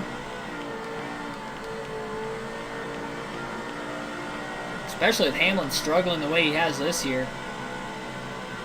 And owning the team already, I think he's in his early 40s.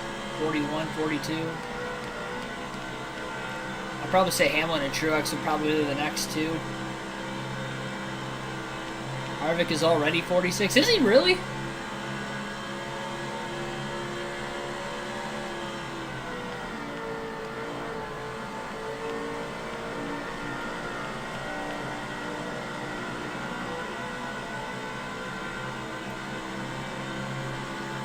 Tony Stewart's still out on the racetrack. I'm sure Jeff Gordon is as well, considering Stewart's pit before Gordon consistently. Is in 12th place right now, one lap down, and now Tony Stewart pits, this time at lap 245 for the leaders. So Stewart's on pit road, Jeff Gordon will stay out, and he'll take the race lead again briefly. Yeah, Kurt Busch definitely could be too. I think he has a 2-year contract with 2311. So he's in there this year. I think he'll be there next year, and then the year after that, maybe. Yeah, I kind of forgot about Kurt Busch. I'd probably say Busch over Truex and Hamlin. I'd probably say Kurt Busch would be the next one, and then... Oh, man. I want to say Truex, because Truex is a little older, I think, than Denny Hamlin. I mean, they're around the same age, but Truex is putting up better numbers, though. At least this year, compared to the 11, by far. I don't think Larson's retiring anytime soon. Well, stepped over the edge there, driving it in a little too deep. Ran a 28.506 that last lap. This lap's not going to be that great. Let's slip up. Still 28.60. I don't think Kyle Busch is retiring anytime soon.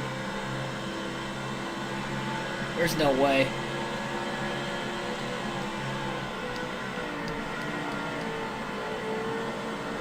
I don't buy Busch retiring anytime soon. I don't care what he said in the media. This contract with Gibbs.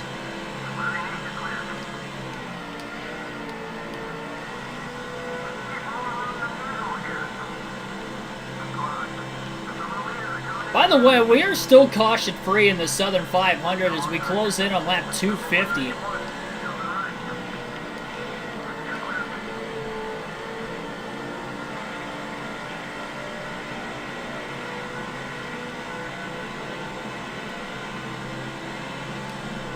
Biffle up to 5th place right now.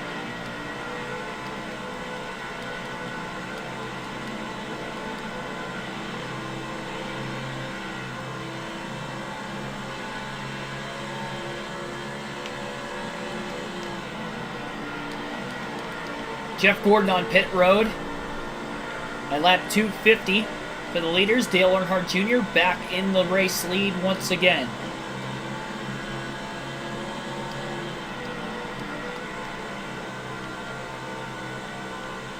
Biffle trying to get to the inside of his teammate Kurt Busch in the 97 car, and he'll get there.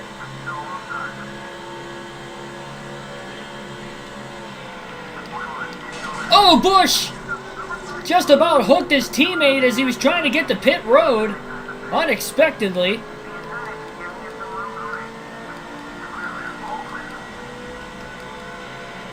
That was a heavy hit for Greg Biffle into the wall, and here comes Tony Stewart. And Gordon's coming out of the pit lane on the bottom. He'll have to cycle behind the 16 and the 20. Junior is still the race leader. Man, that was a big jump scare, I gotta say. Was not expecting Busch to pit there. I thought he had already pit. Dale Jr. is on pit road now as we speak. Up 253. Sean Derryman, welcome to the stream. Well, because of Kurt Busch getting into his teammate Greg Biffle and the damage to the right side of Greg Biffle's race car, his lead, by the time he cycles back out in front, is not going to be that big over Tony Stewart and Jeff Gordon. They are right there Biffle leads in turns 1 and 2. It'll be an official lead change back at the start-finish line. And all that track position he had about a 3-second lead when the pit stop started, is gone after that big hit into the wall. Still caution-free in this one, with just over 100 laps to go in the Southern 500. Kurt Busch made you back for us saying he'd retire. He hurt us. Oh, big moment there for Biffle.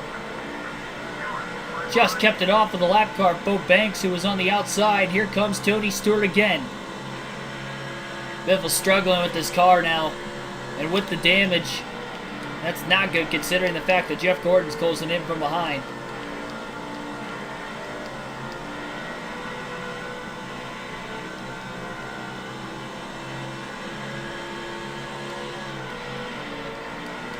Stewart goes up the track at turns 1 and 2. Gordon to the inside for second place.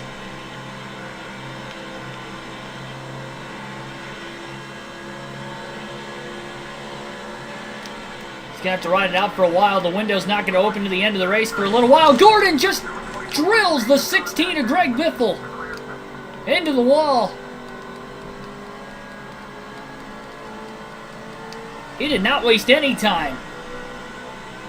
That's more damage now on the right side of the race car.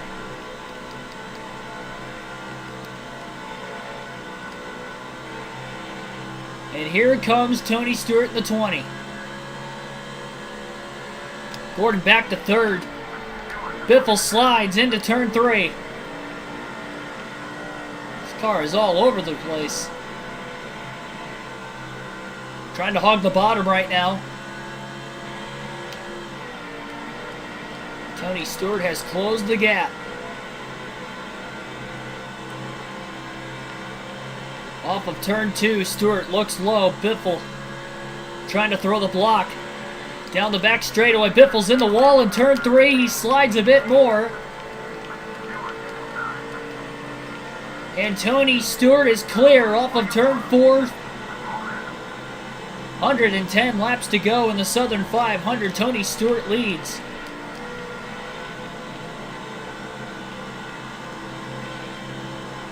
Jeff Gordon's right behind the 16 again.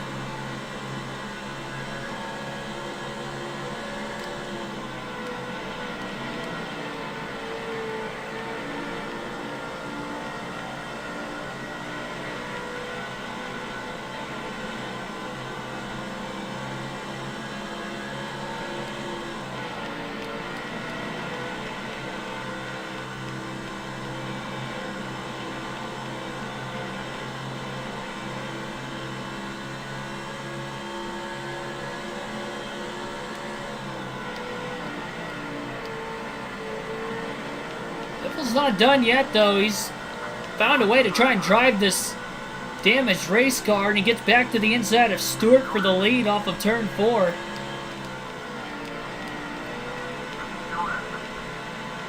Side by side between the 20 and the 16.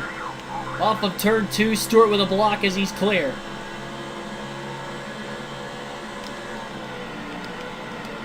Into turn 3.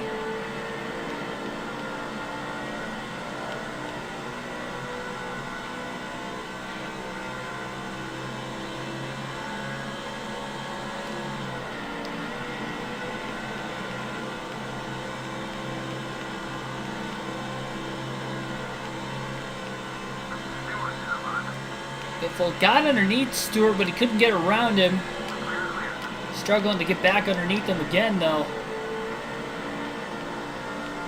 The more of these two race side by side, Jeff Gordon's definitely going to close again.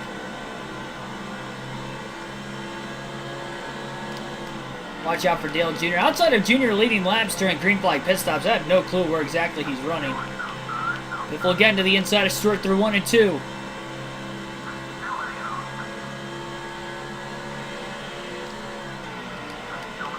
Into turn 3, side by side, Biffle sends it.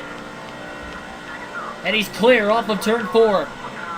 Clean pass on Tony Stewart. And Biffle's back out in front again. Took him about a handful of laps to try and figure out how to drive this car with the damage on the right side from Jeff Gordon, but He's figuring it out. And Kurt Busch, for that matter, as well. Fortunately, his teammate of all drivers got into him the first time, which allowed for Stewart and Gordon to even get back into contention again.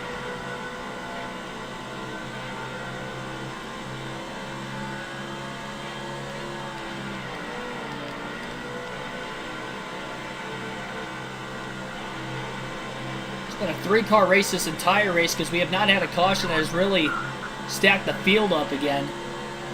Had a bunch of near cautions in this one, but we have not seen our first yellow. The only other 500-mile race that went caution-free this year was at California. One of the 3 caution-free races we've had this Cup Series season. The other 2 were the Food City 500, Bristol Day Race, and the Martinsville Night Race. It was also 500 laps.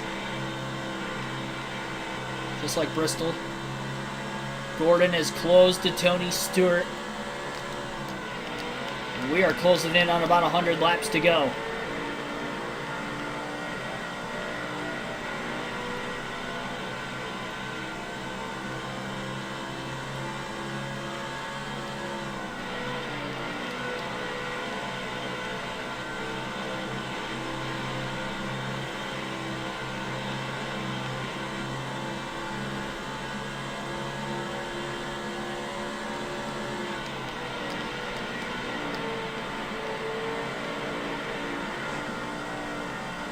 Oh, Biffle way up the track, catches the car off of turn 4. He had to lift. And Gordon was able to get around Stewart as Stewart had stacked himself up. Jeff Gordon to second, putting a lot of pressure on Greg Biffle. He nearly turns him off of turn 2. And Gordon's coming back for more into turn 3. Oh, he gets into him again. I think that's going to get Stewart the lead down on the bottom of the racetrack. Gordon just stuffs Greg Biffle in the wall. And Dale Jr. gets into the back of now the 16. Ryan Newman, Jimmy Johnson out of nowhere are in it. Jeff Gordon is just relentless.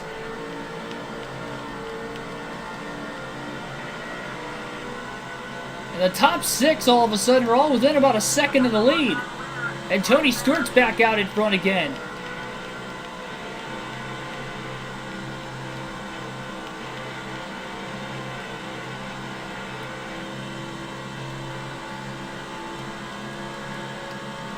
I don't think Greg Biffle is happy at all with Jeff Gordon.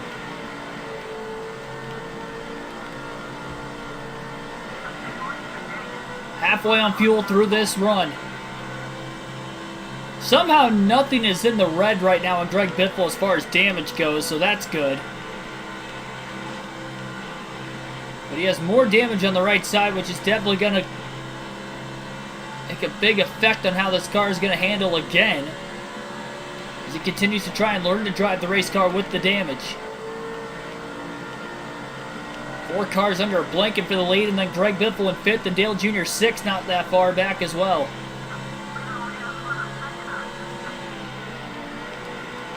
Jeff Gordon to the inside of Jimmy Johnson for 3rd.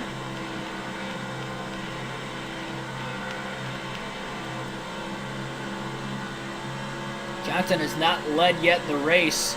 Only had 5 different leaders so far. Ryan Newman, Dale Jr. have only led in the middle of green flag pit stops. The only other drivers to lead outright in this race were Stewart, Gordon, and Biffle. We have about 95 laps to go in the Southern 500 at Darlington. We are caution-free. Johnson with a crossover for Gordon on 3rd again.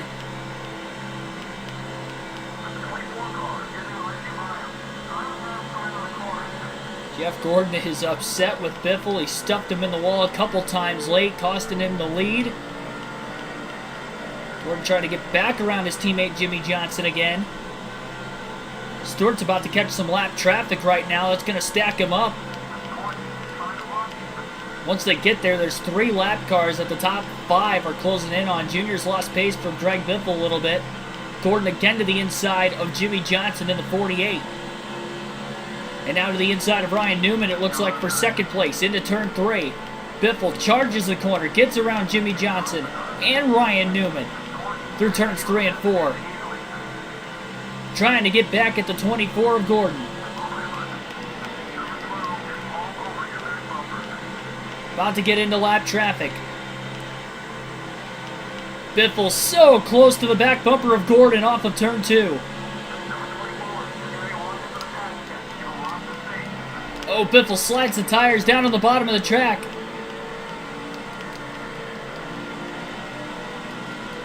Marlin nearly gets into the wall. Stewart's underneath him off turn 4, trying to put him a lap down.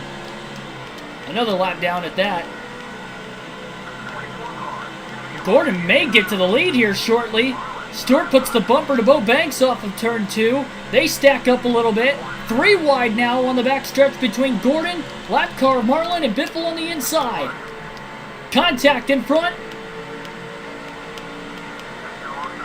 Gordon stuck behind Banks, who nearly gets into Tony Stewart.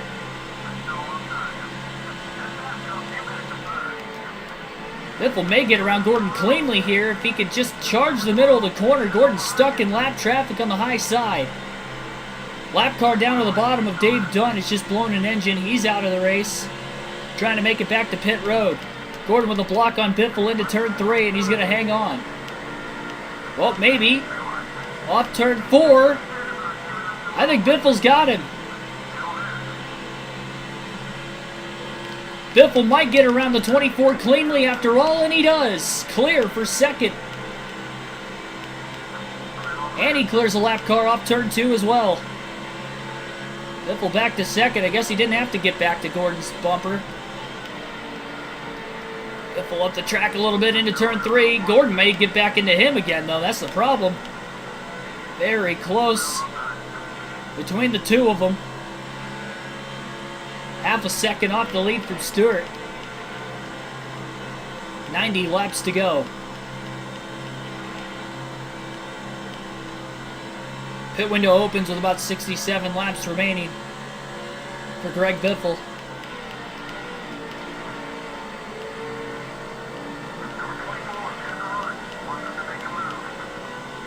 Biffle closes on Stewart. He was about a tenth and a half quicker that last lap.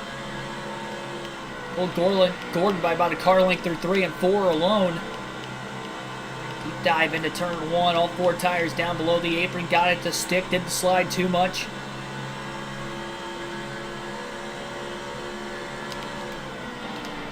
It's going to be really interesting what the green flag pit stops will hold this final time, knowing that each of the top 6 are within a few seconds of each other now. Really the first time all day long. It's amazing that that's happened over the course of a green flag only race, as we have not had a caution yet.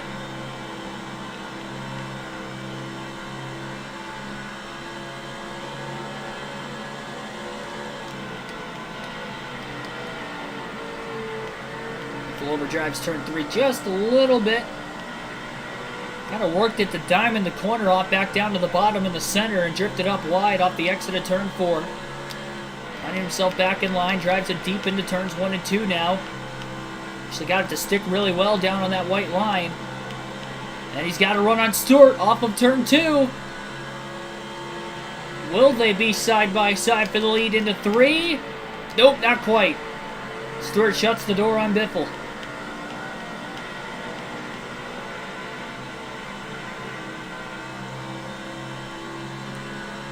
Biffle might try to send it into turn 1. Nope, can't get him there either.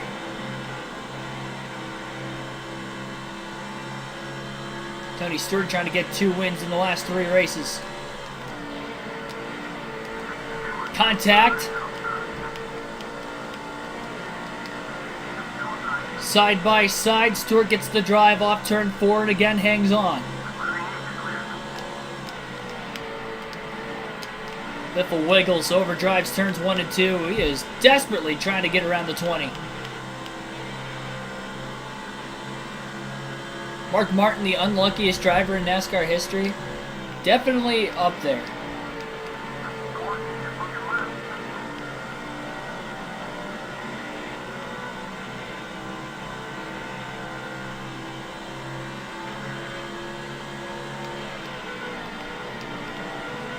I think Matt DiBenedetto's definitely up there on that list also. Hate to say it, but I think so. Granted, some of that was his own luck. Mark Martin, it seemed like there were other things, you know, around him that would cost him races that weren't in his control. Like it was with DiBenedetto some of the time.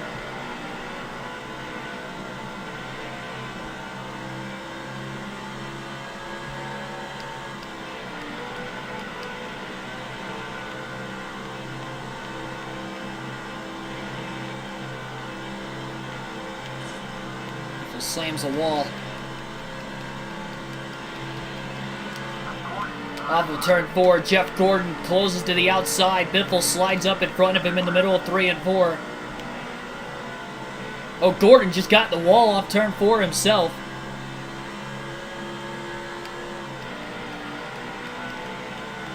Stewart's starting to pull away again. It's a clean air. He doesn't have any lap traffic around him for the time being. Gordon got a good run off turn 2.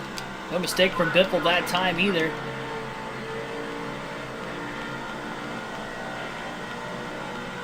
Gordon will move Biffle if he gets an opportunity to. He's done it a bunch already today, countless times.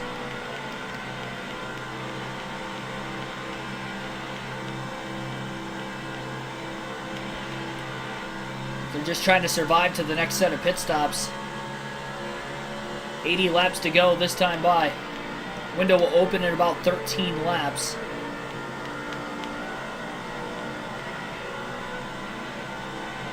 It's kind of turning back into a 3-car race again as the top 3 are pulling away from the rest of the field once more. Not as far back as what they were at one point, probably midway through this race.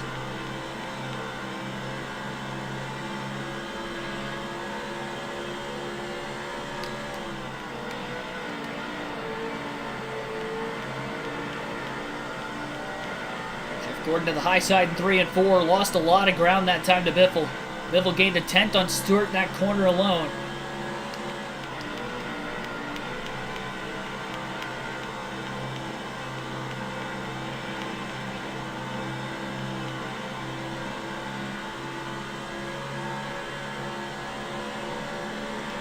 Luckiest driver's Michael Waltrip. I don't know though. He went a really, really long time without getting a win.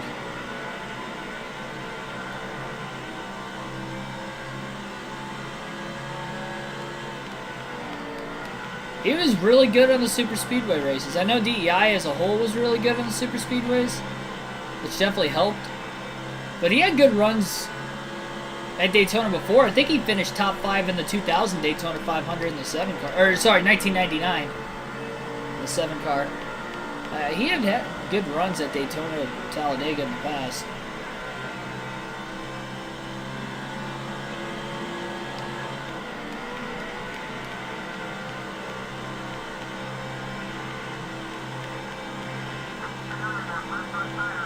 Big run through 1 and 2. Biffle got a little loose off the exit of the corner. Couldn't quite stay to the inside of Stewart.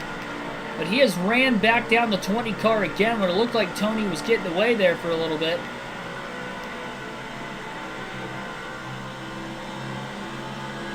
Biffle had to win the 400-mile night race at Darlington earlier this year on a last lap pass. Really got it to stick down on the bottom that time, driving it in deep. Loose off the exit of the corner again. Tony Stewart gets the drive off. Biffle pedal to the metal into turn 3. Desperately gets to the inside of Stewart again off of turn 4, but Tony Stewart's so good on corner exit. Biffle side drafts him just a little bit, pulls away, maybe pulled away too early.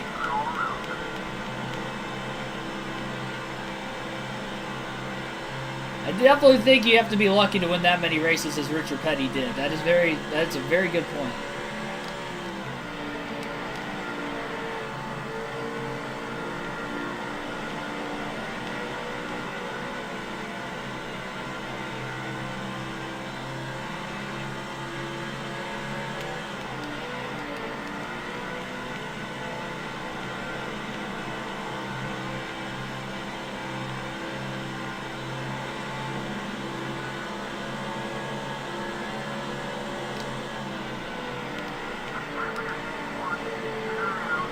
tire getting a little bit worn.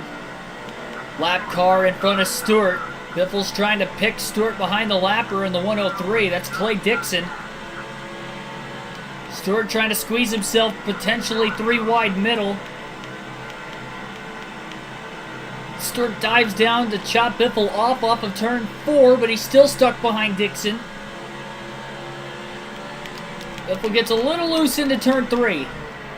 Stewart to the inside of the lap car of Dixon. Biffle to the inside of Stewart. And again, Tony Stewart. Oh, a little contact.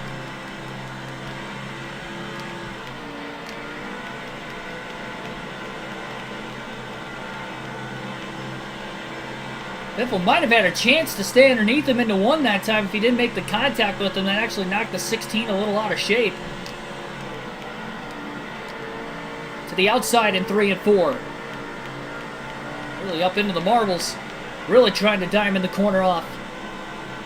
Biffle's trying so hard to get around the 20 and he just can't do it.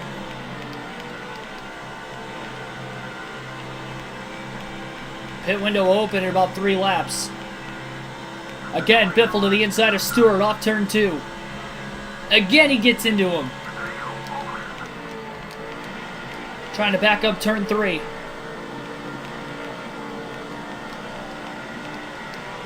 Definitely with the 20 and the 16 battling as hard as they are right now, the 24 is right there.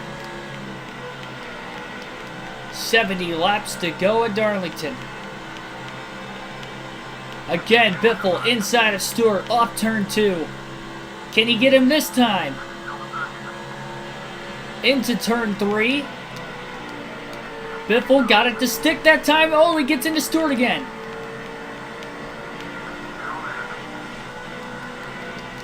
More contact. Off turn 4, and here comes Jeff Gordon. Gordon's up to 2nd place. That costed Biffle. And now does Gordon have an opportunity? He's not a rival anymore, thankfully. He's neutral.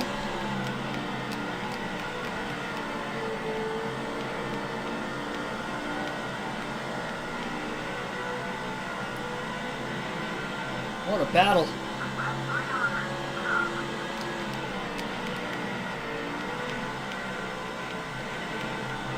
Got some cars pitting right now as the window is open to the end of the race.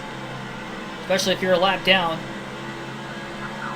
Biffle to the outside of Jeff Gordon into turn 3. Biffle hasn't tried to pass on the outside yet today, and he got the wall. That's probably why. Gordon gets to the inside of Tony Stewart.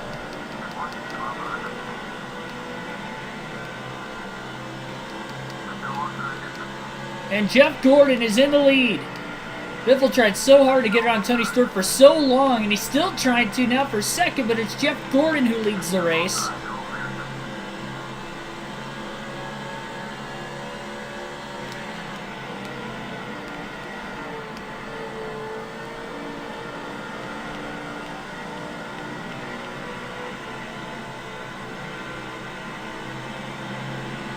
Lap 302, Greg Biffle's going to pit this time by so he doesn't risk running out of fuel.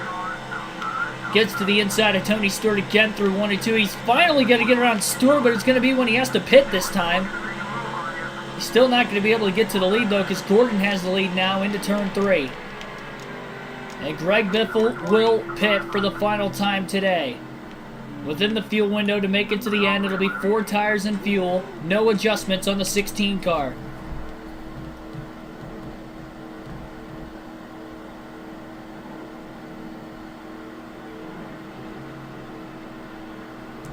Now it's going to be a matter of who will cycle to the lead following the pit stops. Biffle was the first of the top 3 to pit. So if we do get all the way through green flag pit stops without a caution, Biffle might be in the prime position to get back into the lead. Especially the longer the 24 and the 20 stay out, the better for Biffle.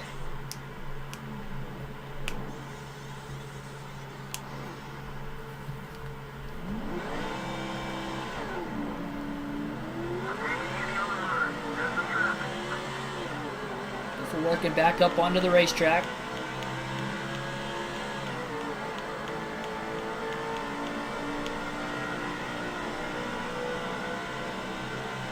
A lap and a half roughly behind Jeff Gordon, the race leader.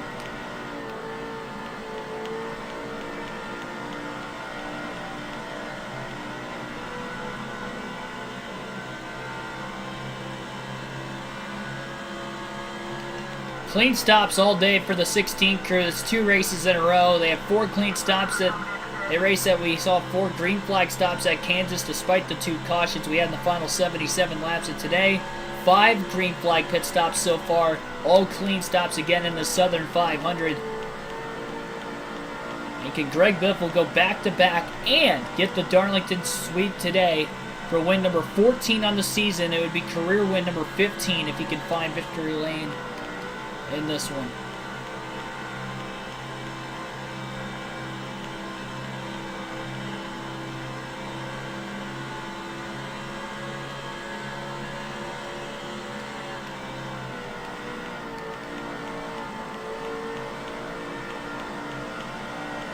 Jeff Gordon still out on the racetrack. Maybe hoping that we finally get our first caution of the race. Remember, we had 2 of them late at Kansas yesterday. One that set up a restart with only 8 laps to go. Biffle easily cycles ahead of Ryan Newman, although Newman was quite a ways behind him. That was a quick stop by the 12 team.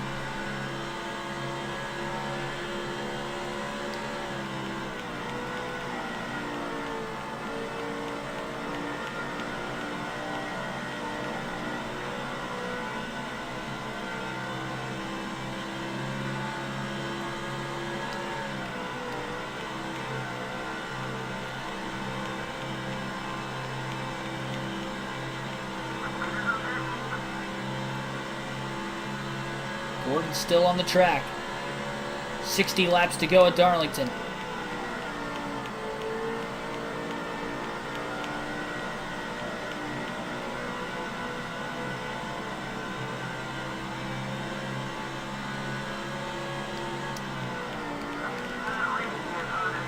Pull back inside the top 10 in 8th place. We'll have to see where he's going to cycle. He was in 2nd place when he pit. And he was basically right on the back bumper of Jeff Gordon, who was the leader. Tony Stewart was right on his back bumper in 3rd place behind him.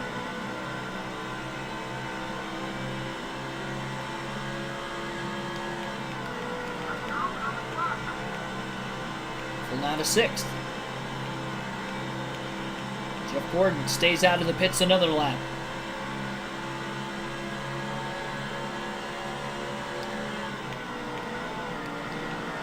Robbie Gordon into the pits, and Tony Stewart's already cycled ahead of Biffle because he's about a half a second or so ahead of him.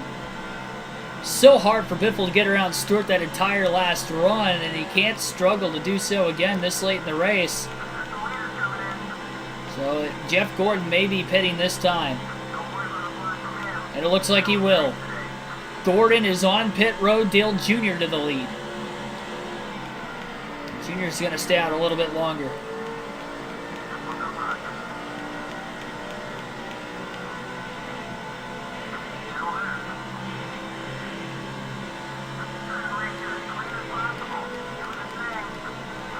Easily cycling ahead of Jimmy Johnson.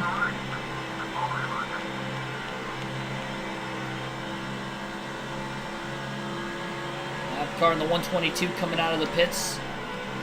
Right in line behind the 20 of Tony Stewart.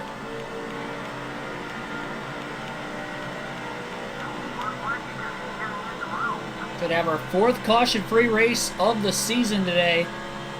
First in a Crown Jewel race this season.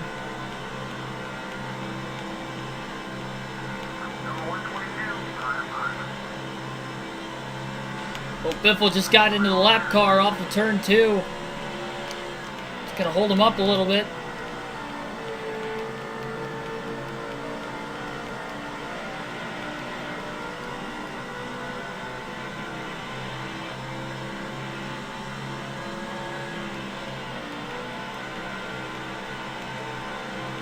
Comment down in the chat below, do you think this will stay caution free tonight? The way things are running right now.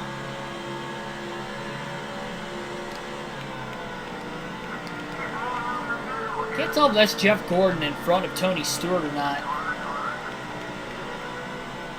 Cycle out of the pits. I'm surprised with Biffle pitting when he did, especially Gordon pitting when he did. Way longer than both Stewart and Biffle. And Jeff Gordon stayed out of the pits and he still cycles in front of the 20 and the 16. Catching up the lap traffic in front of him.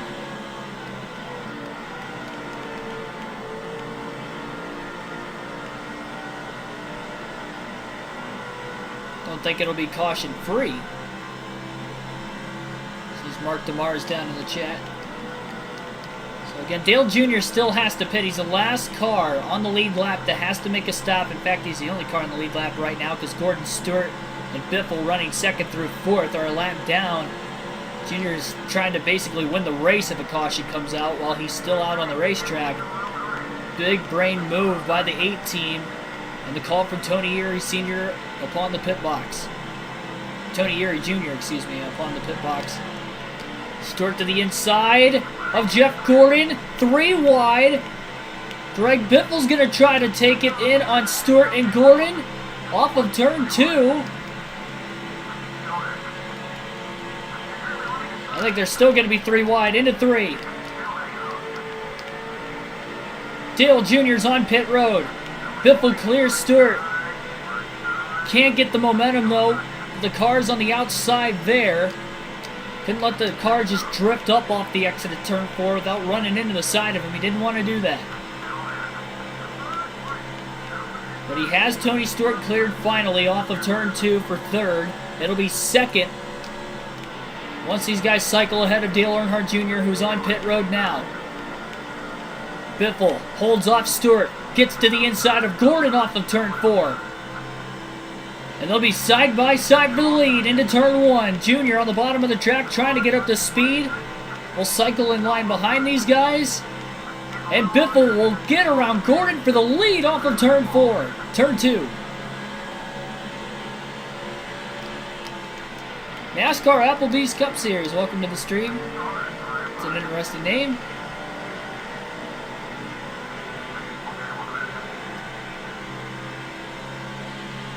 Still got plenty of time in this race, though. 49 laps to go as they cross the stripe that time. Tony Stewart to second, passing Jeff Gordon as well that last lap. Greg Biffle out in front again. Haven't gotten word of anybody clinching the most laps led yet in this race either. I think Biffle's led the most with the pit strategy he had of short pitting, but I guess you never know at the same time. Stewart and Gordon have definitely led a lot of laps as well.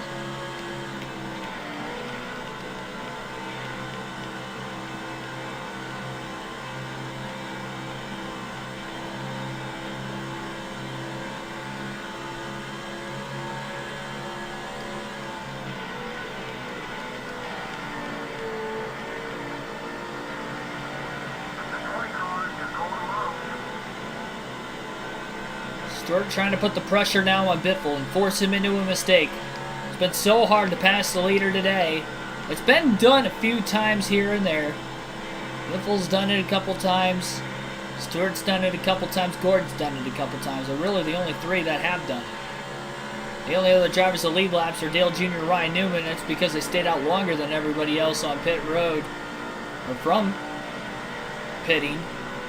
During green flag stops, which we've only had green flag stops because we are still caution free with 45 laps to go. Just bought Pac-Man off the PlayStation Store. Oh, jeez. I used to be addicted to Pac-Man when I used to play it on a computer in the school study hall room.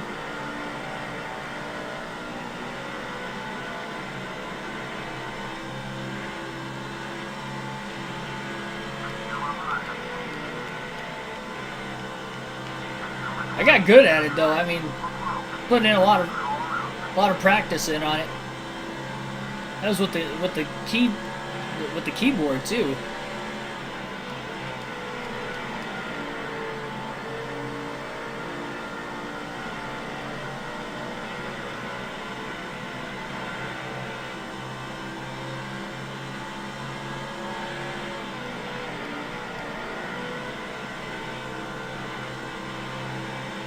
Gordon was going to try to move Stewart that time. He was all over his left rear corner panel. Gordon's tried to move Biffle a bunch today. It'd surprise me if he tries to do it again.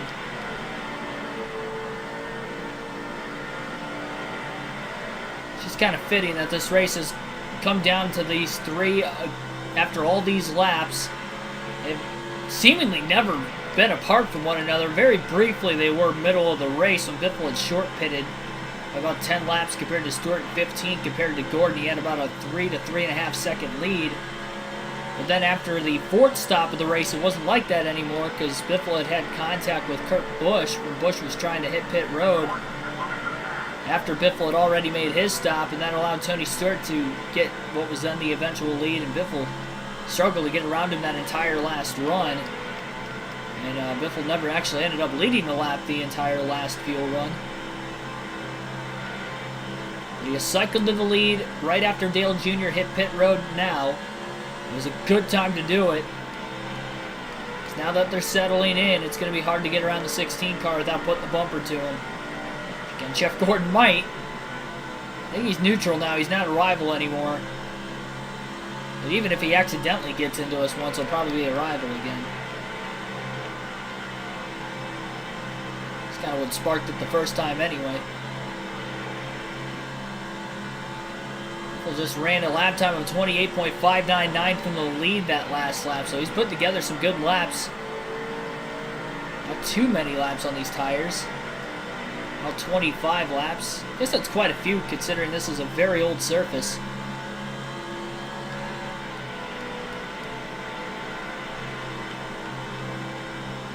And obviously more lap traffic still to come the rest of this race.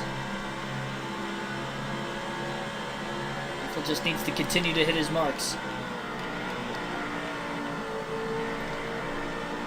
39 laps to go this time by. A caution-free Southern 500 thus far.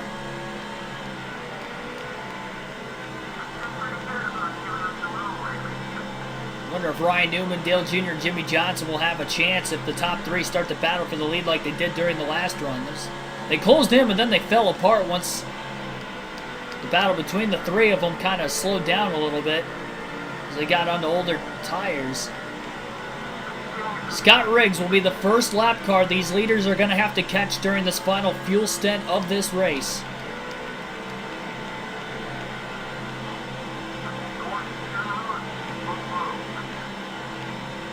Gordon has a run through 1 and 2 as he closes on Biffle. And Biffle closes on Riggs in front of him. Biffle slides the tires to try and get underneath the 10 of Riggs. He's able to get around him. Well, he hasn't cleared him yet. He's going to have to do that down in turns 1 and 2. And because he didn't clear him, Gordon's got a massive run into the corner. Biffle struggling to get around the 10 of Riggs right now. Now he's finally clear of him. And now Gordon's side by side with Riggs. Biffle with a block on the 24, and Gordon goes high into turn 3. He's going to try the outside, and he's not going to get to the lead, and that might cost him second place by trying that daring move to the top. Stewart's on the inside for second. That was costly on Jeff Gordon to go to the outside, but he did not want to pass up the momentum he had off turn 2 when Biffle had struggled to get around Scott Riggs. And now Tony Stewart's there into turn 3. He looks to the bottom. Biffle very, very briefly left it open. There just wasn't quite enough room for Stewart to make the pass. Stewart to the outside now. Stewart's actually carrying some decent momentum through turns 1 and 2. Stewart's probably been the best car on the outside all day, and he's hanging with Biffle. Into turn 3. But just like what happened to Gordon, it's going to cost Tony Stewart second place because he is not going to be able to get around Biffle up there. And all of a sudden, as his lead has thickened between the top 3, Jimmy Johnson, Dale Jr., and Ryan Newman are back in the mix again. And we have a 6-car battle for the lead. And a caution-free Southern 500 with about 33 laps to go this time by. And a championship battle for 3 of those top 6. Greg Biffle, Jeff Gordon, and Dale Jr. A win would go a long way into helping their championship hunt. Just 7 races to go following this one today. The season-long points format definitely coming down to the wire. There's so much pressure on Biffle right now, but he hasn't made a mistake. And that's probably what it's going to take for somebody to get to the inside of the 16. He'll give him the top. A couple of cars have tried it. Stewart almost got around him, but he wasn't quite able to do it. Half lap fuel, but again, Biffle's going to be about 2 to 3 laps to the good on fuel. You don't have to worry about an overtime or green-white checkered finish in the Cup Series in this game. If we get a late enough yellow, it'll end under caution. So no big deal there. Stewart just got around Gordon again for second, and Ryan Newman is going for third under Gordon as well. A few more lap cars coming up very soon. Ricky Rudd, Michael Waltrip, a couple cars that are already 1 lap down, as well as Mark Martin. Up ahead, hopefully Martin will help his teammate Biffle. Look at Newman, he's underneath Stewart for second now. They're holding each other up just a little bit. Biffle gapped him through 1 and 2. Jimmy Johnson's up to 4th. Jeff Gordon's back to 5th all of a sudden. Stewart in 3rd. And Ryan Newman is up to 2nd place. He led a couple laps during green flag pit stops. Those are the only laps he has led today. And I think it was after the 3rd set of green flag stops earlier in the race, right around the halfway mark. Jimmy Johnson, who's in 4th, hasn't even led a lap yet today. Gordon's going to get back around him. I think Junior might be able to follow Jeff Gordon. Newman almost bounces into the wall off turn 4, and Tony Stewart's underneath him. Newman might have had to lift. You got to assume that the 12, the 48, and the 8 just don't have as fast of cars as the 16, 20, and the 24 that have dominated this race between the 3 of them. Newman, nice crossover to get back underneath Stewart. There's a lot of lap traffic. It was 3 cars, but there's 2 slower cars in front of the next 3 lappers. Less than 30 to go. Newman, another crossover on Stewart as they go back and forth. That's holding each other up. They're not able to get a run on Biffle because of it. Biffle has about a 3-car length lead into turn 3 over Newman. Newman made sure Stewart wasn't going to get under him that time. And Biffle will catch Waltrip into turn 1, it looks like. Now he's got to get through the lap traffic cleanly. He's got to do a better job than what he did when he tried to pass Scott Riggs and it took him a few corners. Doesn't clear Waltrip that time. They're side by side on the backstretch. And every time he doesn't clear a car, it's costing him. Definitely can't make contact with him either. He will make a clean pass on Waltrip. Newman closed the gap quite a bit, though, as it looks like he's going to get around the 15 a little bit quicker than the 16 did. Caution! Late in the race, it's our first of the race, and as if things couldn't get any more intense, another late yellow in back-to-back races on back-to-back nights. Lap car, the 103, has backed it into the wall. All on his own. Everybody misses him to the inside. It looked like it was in turn 3. Right in the middle of turns 3 and 4. Our first caution of the race with about 26 laps to go in the Southern 500. Ay, ay, ay. And because we have more than 10 laps to go, all the lap cars will be on the inside of the lead lap cars for the restart. Dale Jarrett will be the first car lap down. Green flag back in the air. Greg Biffle gets a great launch, and he's quickly going to be able to get to the bottom. That was a great move. Looked like Newman was in second when the caution came out. A couple lap cars right in front of Ryan Newman right now. Dale Jarrett and Rusty Wallace. Kurt Busch is well in the mix back there. And we'll have this restart with 22 laps to go in the Southern 500. Right front tire starting to wear out on Biffle. Into the yellow. Kurt Busch is trying to get up here in the mix. Maybe he'll help his teammate out. Surprised that Wallace wasn't helping his teammate out of Ryan Newman. I guess he really can't because there's a few cars between them now. Tony Stewart's gotten back to second place, getting around Newman in traffic. He's on the inside of Dale Jarrett off turn 2 right now. This is an opportunity for Biffle to really try and pull away. The lap car is in the way of second on back for the time being. Biffle had a great restart. 20 to go.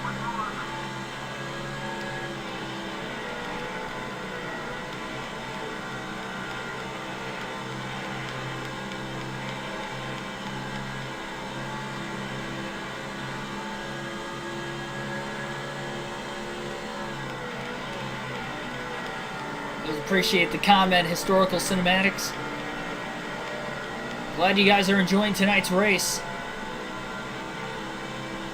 And we'll see if we're going to get another yellow before the end of this one, or if this is going to be the run to the checker. Field is really bunched up right now, and they have to be racing harder now than what they have all night long. Tony Stewart has one more lap car to get around and then try to run down Greg Biffle. And Biffle is not pulled away from anybody at all. Even the lap car, like Rusty Wallace, who's in between Biffle and Stewart, he's pulled him a little bit, but not much. He's only got about 0.4 of a second over Stewart right now with 18 to go. And Jimmy Johnson's up to third. Johnson won this race in real life in 2004, and he's trying to win this one. He hasn't won yet this season, and he hasn't led a lap yet today. Actually, it looks like Jimmy is in fourth, as Ryan Newman's still in third. I didn't see Newman tucked behind Stewart. Stewart hasn't quite cleared Rusty Wallace off turn 4 yet, but I think he'll be able to drive it in deep enough and get around him in turn 1, and does. Now Wallace is easily going to let his teammate Newman, who is in third place, get underneath him through 1 and 2. And he'll likely clear him in turn 3. So this is the race. 16 to go this time by. Biffle leads. Tony Stewart in second. Still unaware of if anybody has led the most laps or clinched the most laps led yet. So we have 16 laps to go, so it's also important for Biffle to hang on to the lead for that sake, trying to get the max points day. Tony Stewart looking low. Biffle ran a little bit wider than what he wanted to in turns 1 and 2. Almost left the bottom open for Stewart. Oh, Stewart got really tight. He overdrove turn 3, and Newman's going to get underneath him for second. That's what Biffle needs to see, is the battle for second place going on in his rearview mirror. 14 long laps to go at Darlington. Looks like Gordon's back there in 5th.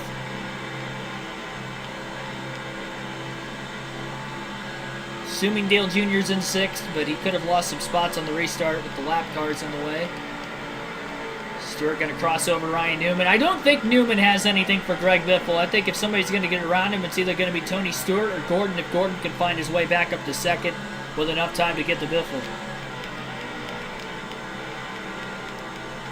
And the only two to pass him outright on the day anyway, but the big issue is there's no lap traffic the rest of this race for the leaders that have already gotten around the lap cars on the restart. So they're going to have to pass Biffle when Biffle has clean air in front of him. Because before the caution, that wasn't the case, and that was probably going to be a better chance for them to get around him.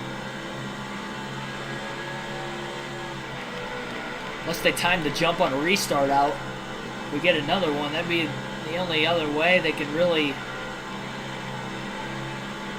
get around Biffle, maybe in an easier way than what they would have to now.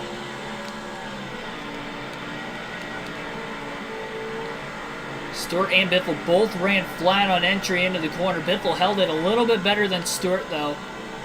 Stewart washed a bit wide off turn 4. Biffle had a bigger run. So there was going to be zero chance for Stewart to have a better run than Biffle through 1 and 2. And in fact, it looked like Biffle beat him in 1 and 2 again. And Stewart better be careful, because Newman may get around him, and that's just going to hold Stewart up even more if Newman gets back around him again. So Dale Jr. is in 6th. See Kevin Harvick in the mix for like the first time all day today as well. Stewart looking to the outside in turns 1 and 2. He's not going to be able to get there. Newman falls in line behind him. Oh, Biffle went up the track. Tony Stewart may get to the lead off turn 4. Biffle trying to side draft him. Doesn't want to give up the lead if he can help it. Side by side into turns 1 and 2. Stewart just beat him. Biffle trying the crossover. 10 laps to go at Darlington, and Tony Stewart is back out in front. Johnson going for 3rd on Ryan Newman. I think that's Harvick in 5th. Followed by Dale Jr. in 6th. Gordon's nowhere to be found anymore.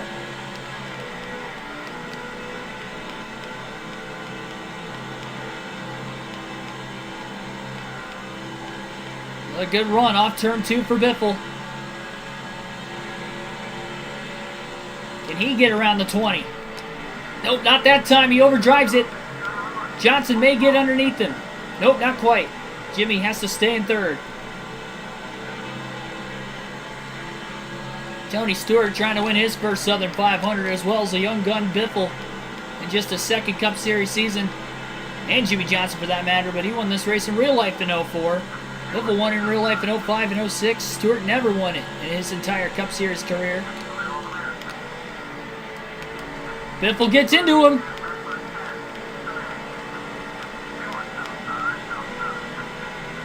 Oh, he got into him again. Biffle still trying to catch his car. And look at Jimmy Johnson going for the lead. Biffle lost a lot of time there as he was squirrely all over the place. Johnson still side by side with Stewart. He hasn't cleared him yet. Does he have enough speed to do it? Biffle just got into Dale Jr. Johnson is in the lead with 6 laps to go. His first lap led of the race. Biffle lost a lot of ground.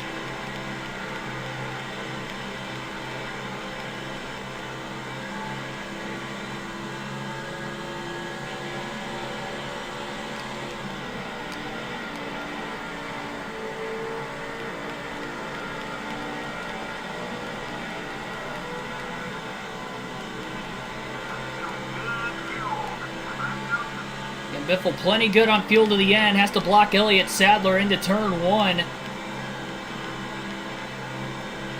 5 laps to go in the Southern 500 at Darlington. We get a caution anywhere back in the pack. It could end the race.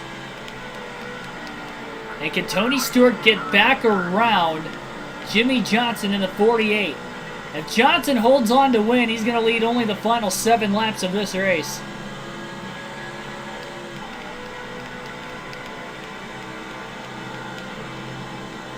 Newman's still in contention in third.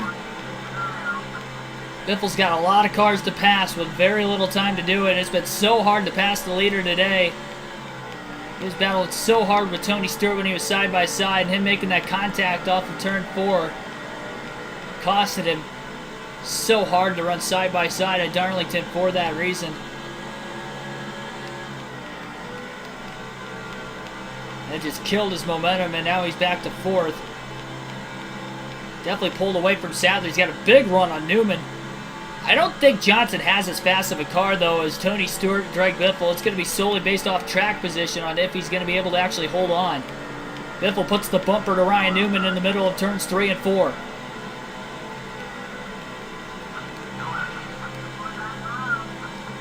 Didn't really work, though. Into turns 1 and 2. Biffle still can't get back to the inside of Newman. Lap and a half to go for Jimmy Johnson in the 48. Biffle drives it really deep into 3 and 4. He's going to get around Newman. Final lap for Johnson. Can he hold off Stewart and Biffle? Biffle through 1 and 2. Stewart has a great run on his own. Tony Stewart. Can he get to the inside of Jimmy Johnson? Johnson going to throw the block. Biffle's going to send it. Oh, he's going to get into the 20. But Jimmy Johnson's going to win the race with the contact behind him. And Johnson will win the Southern 500, his first win of the season. And for the second race in the last 3, Biffle will finish runner-up. Man, where did Jimmy Johnson come from in this one?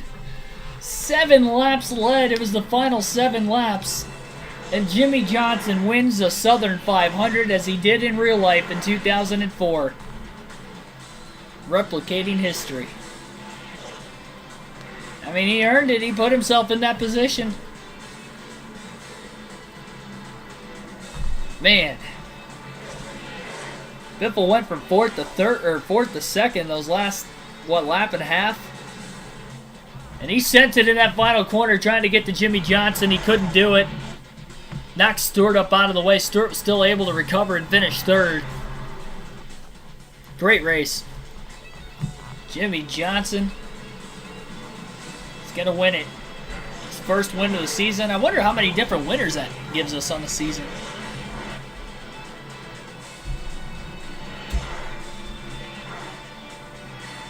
Let's see. 1, 2, 3, 4, 5, 6, 7, 8, 9, 10. 10 different winners on the season now. With Johnson winning today. So 10 different winners in 28 races so far this year. 29 races, I believe. We have 7 races to go. It was a great race. Hey, second, first, second in the last 3 races. I think this paint scheme's working out for us. We didn't have the same car once Gordon squeezed us into the wall, probably midway through. Between the contact with Kurt Busch, when he was trying to get to pit road in the middle of green flag stops, right about halfway through the race. And then Gordon pinching us into the wall twice within the, 5 to 10 lap stretch after the contact with Kurt Busch. That really damaged the car because we had about a 3.5 second lead. We were just kind of maintaining that for a while, but once we lost that lead and had that damage, it was tough to get back, and we did get back in the lead on that right before the final green flag pit stops finished out. Dale Jr. was still on pit road. I was underneath Jeff Gordon right after he cycled out of the pits a couple laps prior. He was still on colder tires. It was just enough time to get around him. Had the track position. Had a late race restart. Caution came out with 26 laps to go. Restarted with, it would have been with 25 to go. We restarted with 22 to go. And had a good restart, got a good jump. Held off Stewart for about maybe 15 laps or so. Probably a little less than that. I think Stewart got around us with like 9 laps left or so. And then I was trying to get back to the inside of him for like 2 or 3 laps in a row. And pushed it a little too hard. Got back in the gas pretty soon off 4, just pushing it. I wasn't trying to hit him. You know, it's just so hard to race here. Everybody was on old tires at the end of the race. And I got into him. Once we made contact, it slowed us both up. Jimmy Johnson gets to the lead and holds on. I believe we did lead the most laps today, 178 laps led, so 10 bonus points for Greg Biffle. And finishes second, so a solid points day. And he'll grow his championship lead over Jeff Gordon and Dale Jr. once again. Again, Johnson is your winner, leading 7 laps after starting 8th. 4 straight poles for Biffle going in. 4 straight poles, we've only won 1 of those 4 races. Man, oh man. It's tough to win in this game, I'm telling you, especially with the full races. Ryan Newman ends up finishing in 4th. He led 1 lap today during green flag pit stops. And Elliott Sadler with a surprising top 5 run. He was nowhere to be found until the very end there. But he did really well in that final restart. Dale Jr. led 17 laps today. He ends up finishing in 6th. He only led during green flag pit stops. But hey, 5 bonus points. Solid points day. I think Greg Biffle's now tied him in top 5s this year, with Jr. finishing outside the top 5 today. Kevin Harvick finishes in 7th. Jeff Gordon led 40 laps today. I honestly thought he led a lot more than he did. Stewart led 124, by the way, but I honestly thought Gordon led more than 40 laps. I thought he was right around that. I honestly thought both Gordon, Stewart, and Biffle all led around 100 laps today, is what I thought. I realized Gordon only led 40. Felt like he was leading a lot more than that. Bobby Labonte ends up finishing 9th, and Matt Kenseth rounds out the top 10. I think Gordon still has the most top 10s this year. He has 1 more than both Dale Jr. and Greg Biffle. Let me fact check that just to make sure. Yep, this is the 22nd top 10 for Jeff Gordon this season. And this is the 19th top 5 for Greg Biffle. So he's tied with Dale Jr. for the most top 5s now. That's insane, though. 19 top 5s in 28 races. 29 races. We've literally finished in the top 5 all but 10 times this season. And Junior, too. And Jeff Gordon's finished in the top 10 all but 7 times this season. That's why they're the top 3 in points. Good run for Casey Mears, finishing 11th today. Rusty Walls finishes first car 1 lap down in 12th, so only 11 cars finish on the lead lap. And see who all DNF'd. I didn't think we had that many engine failures, despite the fact it was a 500-mile race. Yeah, I was gonna say I didn't see Ricky Craven blow an engine, but I guess he blew an engine. We saw Casey Kane and Dave Dunn blow an engine, and I guess that was it. Clay Dixon brought out the one caution in the race, but he still finished. He spun and backed it into the wall with 25 laps to go. So one caution for 3 caution laps. Average speed 162.15 miles an hour. 3 hours and 5 minutes to get this 500-mile race in tonight.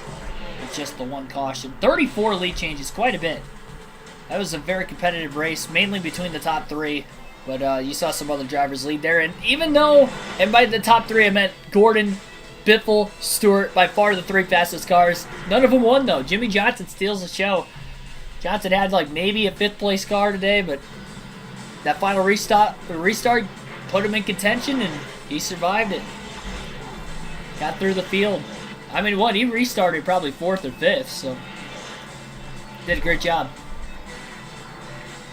Yeah, we'll check out the point standings before we get out of here for the night.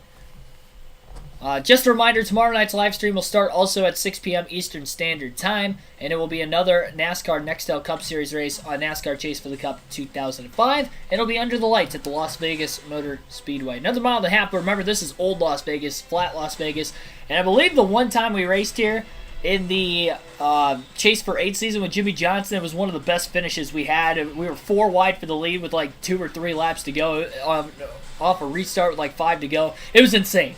It was an insane finish to that race. We'll see what tomorrow will bring.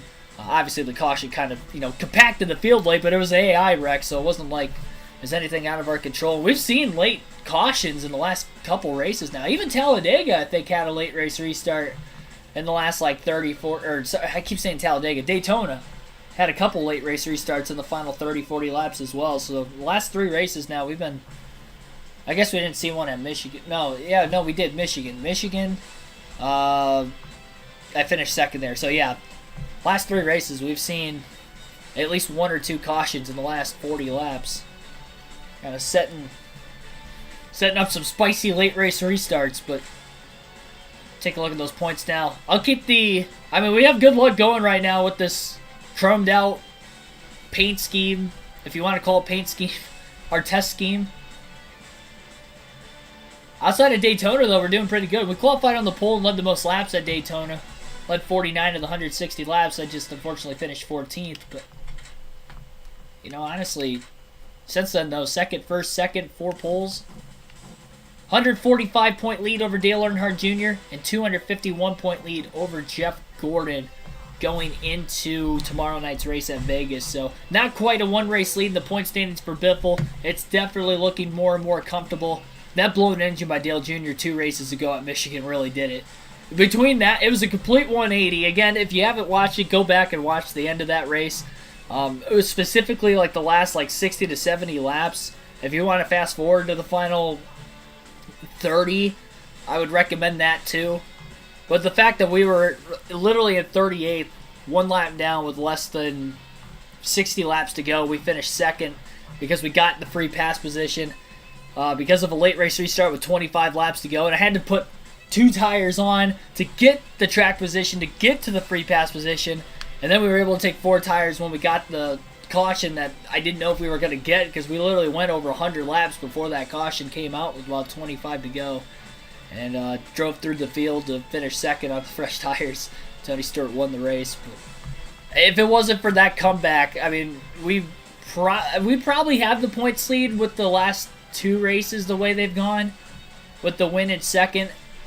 If we didn't come back and finish on the lead lap at Michigan, it would not be a 145-point lead. It would probably be under a 50-point lead still, but I think we'd have the points lead at least. But that comeback has definitely made it a little bit more comfortable. Plus, you never know if we DNF. We still have 1 more fantasy track on the season. We have a road course at Watkins Glen. I've DNF'd on 3 road course races this year, my only 3 DNFs. All 3 were fantasy road courses, so yeah, I don't know. And then Talladega finishes out the season. That's going to be a wild card race as well. We got the Bristol Night Race, so another Crown Jewel event yet. A lot of big races in the final 7 races of the season yet. I'll see you guys tomorrow night, Las Vegas at 6. Thank you all so much for watching. Road to 2,000 subs. Road to becoming a NASCAR commentator down the road in real life. Appreciate your support as always. Glad you enjoyed tonight's race. It was a good one. Darlington never disappoints. I'll see you guys tomorrow. Hopefully Vegas doesn't disappoint either.